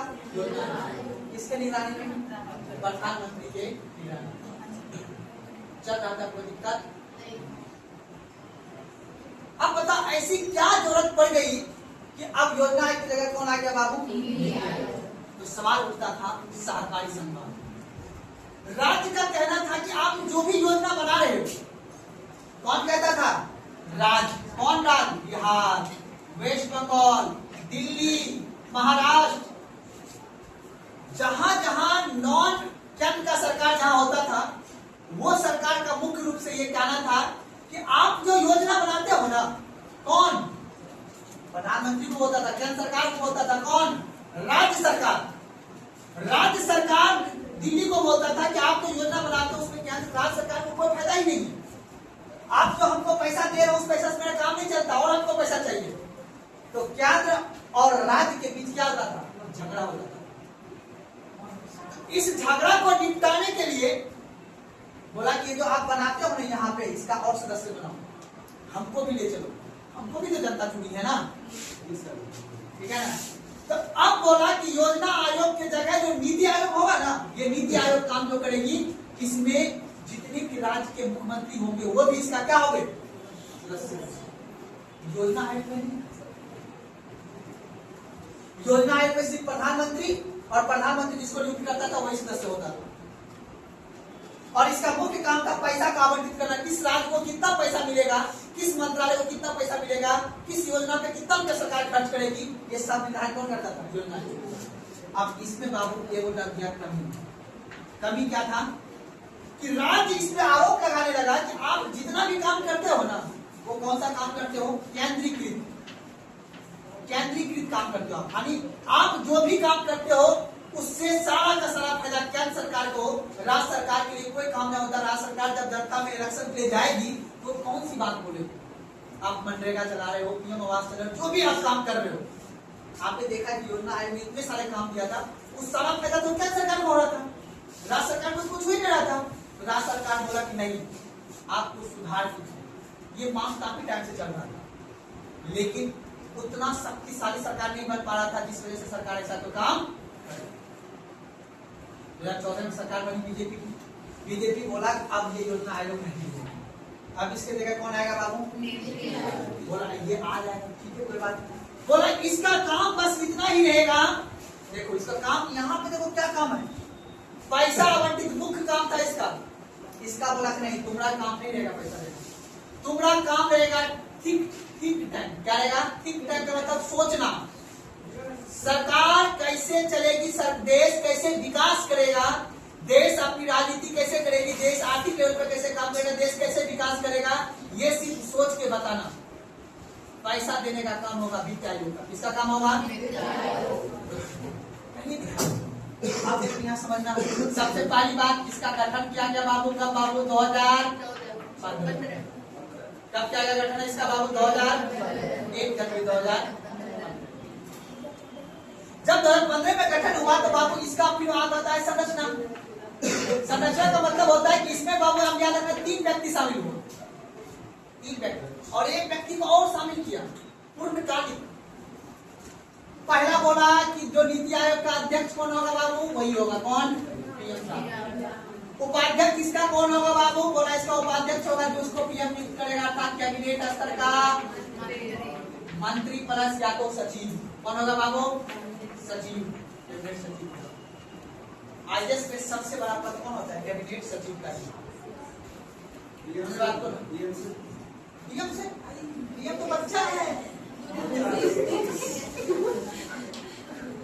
जानबूझ करता है। 5 मिनट बता रहा हूँ, ध्यान से डिसाइड हम करेंगे, ध्यान सुनिए।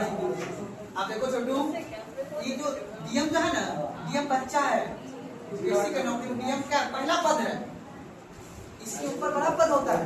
डीएम के बाद होता है डीसी, डिविजनल कमिश्नर। 5 जिला का मालिक बोलेगा उसको पकड़ के लेकर बंदर बनाना है, इसको पकड़ के लेकर आएगा पुलिस वाला। डीसी के बाद होता है कौन? अंदर सेक्रेटरी, ठीक है ना। सेक्रेटरी कहाँ बैठता है? पटना के सचिवालय में बैठेगा। वो पूरा विभाग का मालिक। जैसे मान लो एक एग्जांपल दे रहा हूँ, बैंक नाम सुने हो ना, बैंक वाला। वो पूरा जितना भी राज्य में बैंक है ना, जितना भी राज्य, पहले वो जिला का मालिक था, उसके बाद 5-6 जिला, उसके बाद वो राज्य का मालिक बनेगा। राज्य में एक विभाग था, जैसे तो आप नाम सुनते हो ना, के पाठक का नाम सुने था, वो क्या था? शिक्षा विभाग का सेक्रेटरी था। पूरा जिला नहीं, पूरा राज्य का जितना भी स्कूल है ना, सब उसके अंदर में। वो किसी को भी फोन करके ऐसे नौकरी खा सकता है, चाहे वो प्रोफेसर साहब हो, चाहे वो योजना वाला, ये सब आदमी ना बात करो तो। लेकिन वो देखना प्रोफेसर साहब को नहीं टच करता है, क्योंकि प्रोफेसर का राज्य सूची का विषय होता है।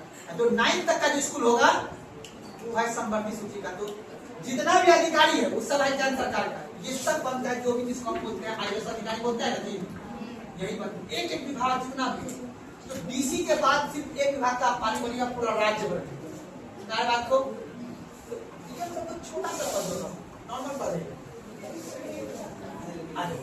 तो कैबिनेट स्तर का जो सचिव होगा वो क्या बनेगा बाबू, नीति आयोग का सदस्य बनेगा। उसके बाद जितना भी याद रखना, जितना भी राज्य है और प्लस याद रखना, जितना भी राज्य और जितना भी यूटी है, याद रखना जितना भी क्या है यूटी, केंद्र शासित प्रदेश, उन सभी के मुख्यमंत्री प्लस राज्यपाल आने का याद रखना, ये सभी इसका क्या होगा, नीति आयोग का सदस्य होगा। जब नीति आयोग का गठन किया जाता है ना, जब ये डिसाइड किया जाता है कि कैसे काम करना है, बताऊंगा। उसके बाद एक होता है विशेषज्ञ, नाम सुने हो, आर्थिक क्षेत्र में कोई विशेषज्ञ होता है, कोई हेल्थ क्षेत्र में, मतलब कोई सरकार की योजना बनानी है, ऐसा योजना करें ताकि सब आदमी को स्वास्थ्य अच्छा मिल सके, उसके लिए विशेषज्ञ आना चाहिए ना आना चाहिए। तो जो विशेषज्ञ होगा, जो विशेषज्ञ होगा याद रखना है, वो व्यक्ति जिसका क्या होगा सदस्य होगा। और ये जो सदस्य होगा वो पूर्णकालिक होता है, पूर्णकालिक सदस्य होगा। जो विशेषज्ञ व्यक्ति होगा आर्थिक क्षेत्र का, सामाजिक क्षेत्र का, किसी भी क्षेत्र का, वो इसका क्या होगा सदस्य। पहले देखो दो ही व्यक्ति, अब इसमें कितना व्यक्ति आ गया है, कितना व्यक्ति आ गया। हर राज्य का मुख्यमंत्री भी होगा, विशेषज्ञ लोग भी शामिल होगा, और पीएम भी होगा, और पीएम जिसको नियुक्त करेगा कैबिनेट स्तर का वो भी व्यक्ति होगा। अर्थात अब नीति आयोग कोई भी कार्य करेगी, क्या करेगी भाई, कार्य कितना होगा। अब जैसे कि सदस्य संरचना था, और ये क्या होगा, कार्य होगा। अब ये जो कार्य करेगा, इसका कार्य का मुश्किल एकदम सीधा फंडा है। पहला है 15 साल का विजन, 15 वर्ष का क्या लेना है विजन। आपने तो आवाता 5 वर्ष का नहीं, सीधा इसका काम है 15 वर्ष का विजन निकालिए। अगला 15 साल में मेरा देश कहां जाएगा, उसके लिए विजन हो। इसका काम है सोचना, इसलिए इसका क्या पूर्णकाल मतलब जब तक ये आयोग चलेगा तब तक नहीं, इसका जो 65 साल 60 साल का जो होगा ना व्यक्ति, पूर्णकालिक तौर पे सरकार जब तक चाहेगी तब तक ये काम कर सकता है। ये जब तक मुख्यमंत्री रहेगा तभी तक इसका सदस्य रहेगा, समझ बात करो। तो ये पूर्णकालिक मतलब है जब तक सरकार उसको चाहे, ठीक है, पूर्णकालिक उसको। अब नीति आयोग का सबसे, अगर सरकार चेंज हो गया तो इसको चेंज कर, हाँ सही, इस काम नहीं करेगा, इसको हटा देंगे। मान लो कि कोई कृषि क्षेत्र का विशेषज्ञ है, कृषि क्षेत्र का क्या है, विशेष प्रोफेसर है, जानकार है बहुत बढ़िया। अब सरकार कोई योजना बनाएगी, सरकार कृषि संबंधित किसान के लिए, उसकी जानकारी लेने होगा। सोचो अब इसका, इसलिए नीति आयोग का काम है थिंक टैंक। क्या है, थिंक टैंक, मतलब सोचना है, सोचने वाला ये क्या है, घर है, सोच के बताना है कि सरकार कैसे काम करेगा। सरकार कुछ नहीं सोचता है, मोदी जी कुछ सोचते हैं, मोदी जी का आप देखो यही मेन आदमी यही है नीति आयोग। तब बाबू आप बताओ, ये जो पहला काम क्या करेगा, 15 वर्ष का विजन लेगा, अगले 15 वर्ष में देश कहां तक जाएगा। उसके बाद 7 वर्ष का रणनीति बनाए, 7 वर्ष का क्या करना है, रणनीति बनाना, और 3 वर्ष का एजेंडा एक्शन, यानी एक्शन एजेंडा, ठीक है ना, एक्शन लेगा, एक्शन एजेंडा, एक्शन एजेंडा। अब देखो सरकार ध्यान से देखो, मोदी जी कितना, ये नीति आयोग ने बनाता तो मोदी जी 5 रुपए सरकार क्या मिल जाता।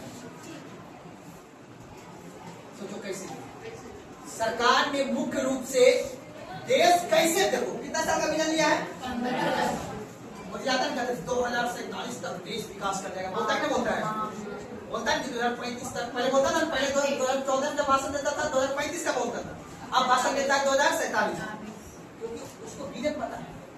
नीति आयोग ने बोल दिया कि कैसे देश विकास करना है, तब जाकर बोलता है महिला सशक्तिकरण करेंगे, 15 साल का विजन। उसके बाद 7 वर्ष का रणनीति बनाएंगे, हमें सरकार कैसे, कुछ विजन जो है, देश कैसे विकास करेगा, देश की इनकम कैसे बढ़ना चाहिए, देश गरीबी कैसे हटाना है, देश में इतने सारे जो भी समस्या है देश की, उसको समाप्त करने के लिए हम रणनीति बनाएंगे। अब रणनीति की योजना समाप्त, अब सोचो आयुष्मान योजना, जनधन योजना, कौन सोचा, नीति आयोग सोचा। कोई तो व्यक्ति ये सोचा होगा कि नहीं, आप कहते हो समावेशी विकास, उनको 12वीं परियोजना हमने लिया कि तीव्र गति से समावेशी विकास करना है, योजना था ना, उद्देश्य था ना, लेकिन नहीं हुआ। नहीं हो तो बोला कैसे नहीं होगा, बोलो सबको पहले बैंक से जोड़ो, बैंक से जोड़ो, फिर बोला मोदी जी आधार कार्ड बनवाओ पहले सबका, सब दो बार एग्जाम लेना है, एक बार लेना है।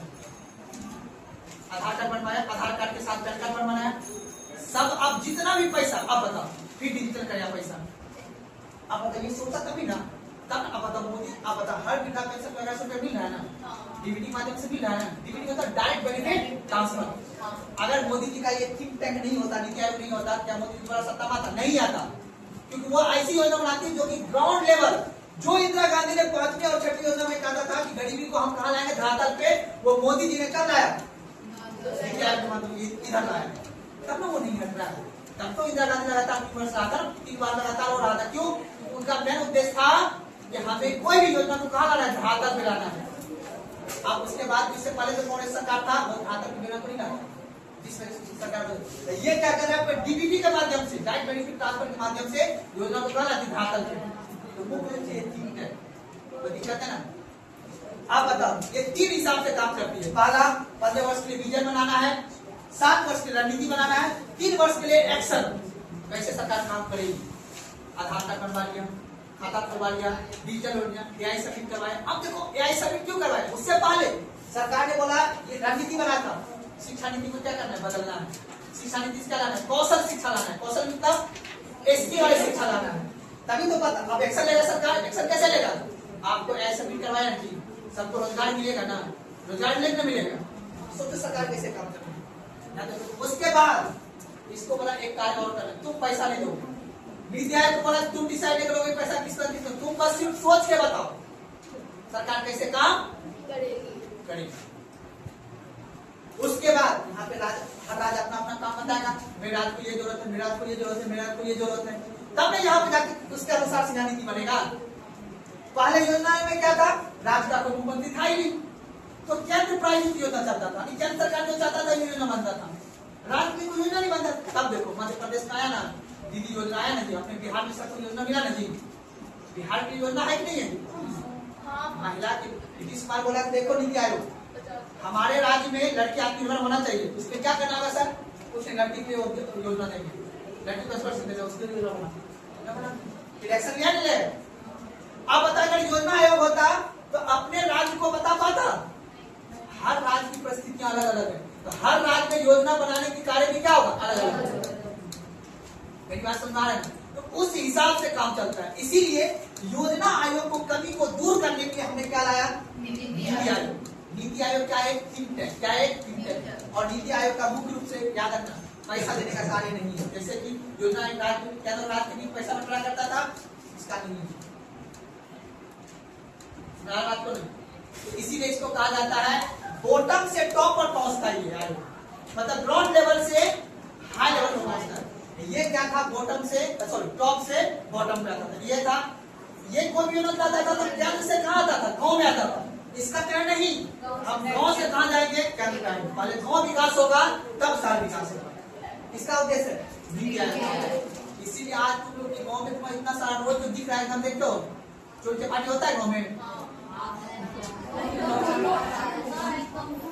होता है ना जी। आपको पढ़ने का अधिकार मिला ना जी, मिला नहीं मिला, अभी पढ़ रहे हो ना, पढ़ रहे हो, डिजिटल इंडिया मिला नहीं मिला। अभी बताओ दिल्ली का मास्टर आपके घर में अवेलेबल है नहीं है ना जी, किसके वजह से, नीति आयोग की वजह से। ठीक है, क्या हुआ पहले, ठीक है। योजना आयोग में किसकी स्थापना, जो एक तरफ लिखेगा योजना आयोग, एक तरफ लिखेगा नीति आयोग, बस 5 मिनट में बोले लिखने बोलिए इसकी स्थापना 1900 योजना आयोग इसकी स्थापना 1950 में की गई, इसकी स्थापना 1950 में की गई।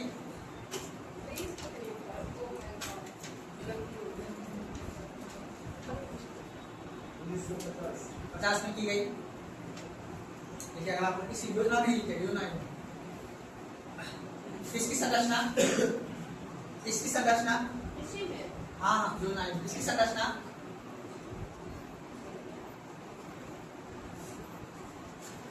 एक अध्यक्ष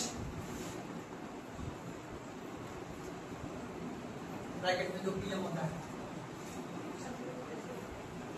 इसकी संरचना देखिए ना, ब्रैकेट में क्या लिखे?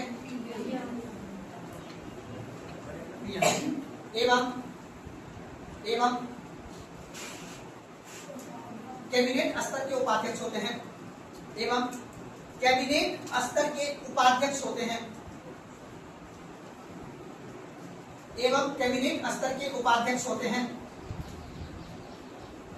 एवं कैबिनेट स्तर के उपाध्यक्ष होते हैं। काले देकर जैसे लिखेगा योजना आयोग में लिखेगा काले देकर ऐसे लिखेगा। पंचवर्षीय योजना बनाना, पंचवर्षीय योजना बनाना, पंचवर्षीय योजना बनाना। दूसरा लिखेगा केंद्र के मंत्रालय एवं राज्य को पैसा देना। केंद्र के मंत्रालय एवं राज्य को पैसा देना।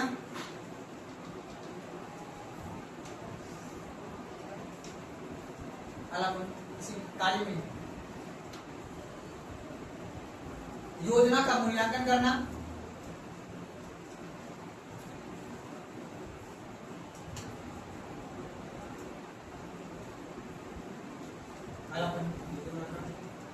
योजना का मूल्यांकन करना। केंद्रीकृत योजना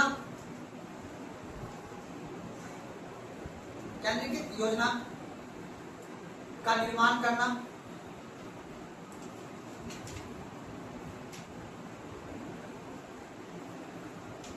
जिस कारण से जिस कारण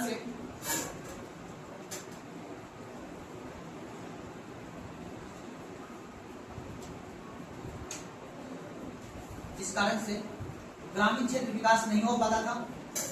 जिस कारण से ग्रामीण क्षेत्र विकास नहीं हो पाता था।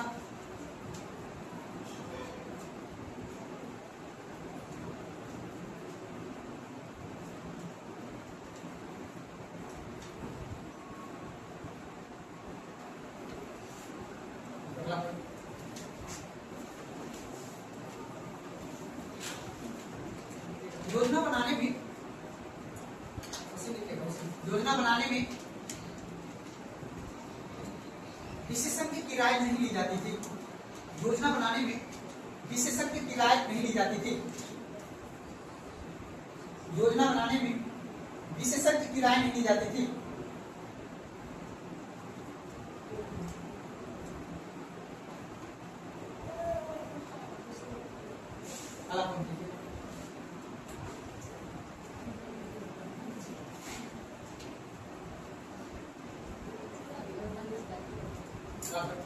शोध संस्थान की शोध समझते हो ना, रिसर्च होता है। शोध संस्थान की प्रतिनिधि शामिल नहीं थे। शोध संस्थान के प्रतिनिधि शामिल नहीं थे। शोध संस्थान के प्रतिनिधि शामिल नहीं थे। नीति आयोग नीति आयोग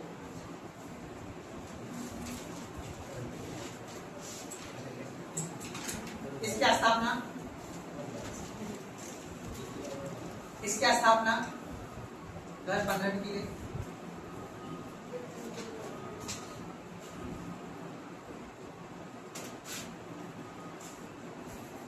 ठीक है। इसकी संरचना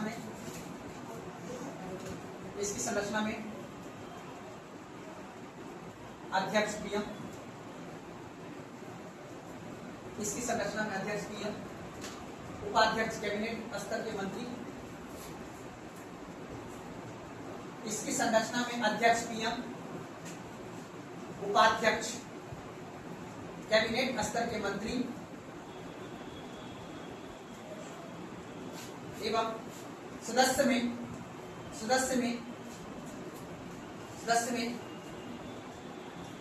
राज्य एवं यूटी के मुख्यमंत्री एवं सदस्य में राज्य एवं यूटी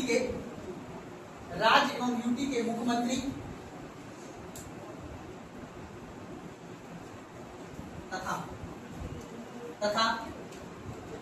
तथा विभिन्न क्षेत्र के विशेषज्ञ तथा विभिन्न क्षेत्र के विशेषज्ञ तथा विभिन्न क्षेत्र के विशेषज्ञ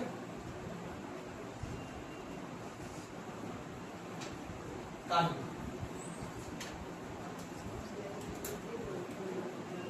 ठीक है, कार्य लिखेगा थिंक टैंक।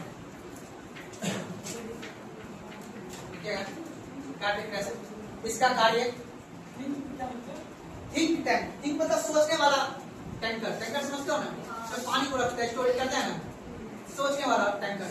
बहुत से जो बड़े बड़े सीईओ होते हैं ना, बड़े बड़े कंपनी जो सीईओ वगैरह होते हैं, वो अपने आसपास में रखते हैं ऐसा आदमी जो क्या करे, सिर्फ सोचे मार्केटिंग कैसे करना है, कैसे अपने प्रोडक्ट को बेचना है, होता है ना, उसको क्या बोलते हैं, थिंक टैंक।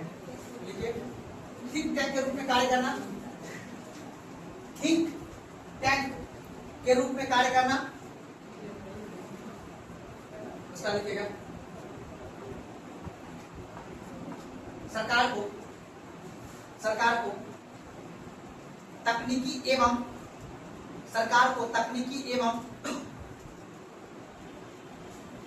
राजनीति सलाह देना। सरकार को तकनीकी एवं राजनीतिक सलाह देना।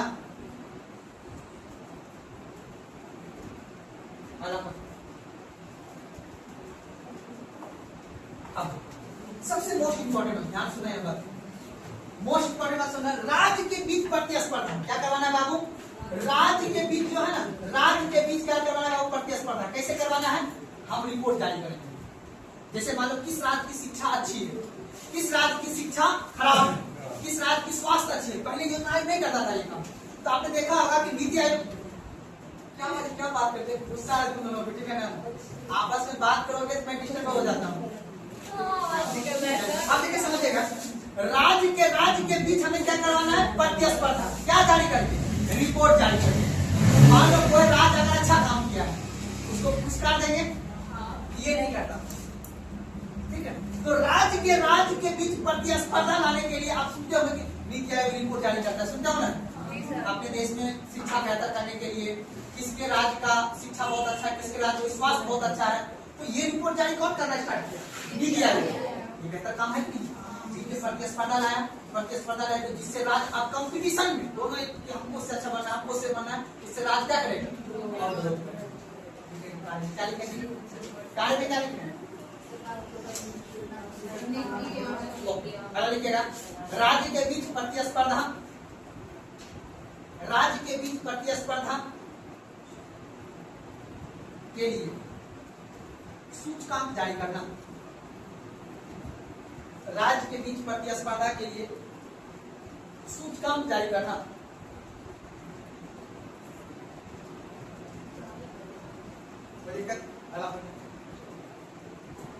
भारत में आर्थिक नियोजन के उद्देश्य के लिए, भारत में आर्थिक नियोजन के उद्देश्य को पूरा करने के लिए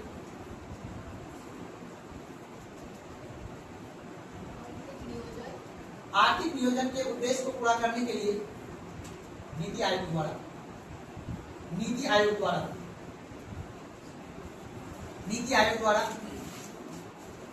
आर्थिक उद्देश्य को क्या करना है? पूरा करना है। करने के लिए नीति आयोग द्वारा 15 वर्षीय विजन, 15 वर्षीय विजन,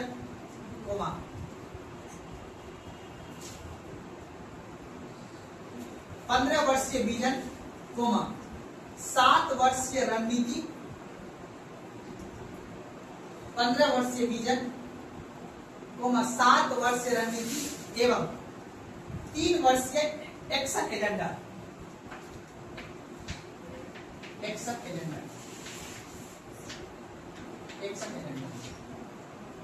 एवं 3 वर्षीय एक्शन एजेंडा। लास्ट बचा थोड़ा सा। योजना के निर्माण में केंद्र और राज्य की सहभागिता होनी चाहिए। योजना के निर्माण में केंद्र और राज्य की सहभागिता होनी चाहिए।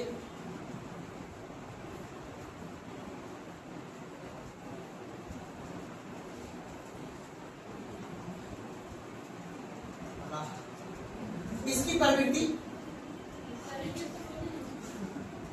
केंद्र राज्य की सहभागिता दोनों की सामंजस्य से कोई योजना बनेगा। लिखेगा इसकी प्रकृति विकेंद्रीकरण, विकेंद्रीकरण, विकेंद्रीकरण होनी चाहिए, है ही विकेंद्रीकरण है ही, ठीक है ना। विकेंद्रीकरण अब क्वेश्चन पूछेगा योजना आयोग का प्रवृत्ति कैसा था? केंद्रीकरण। और इसका क्या है? विकेंद्रीकरण।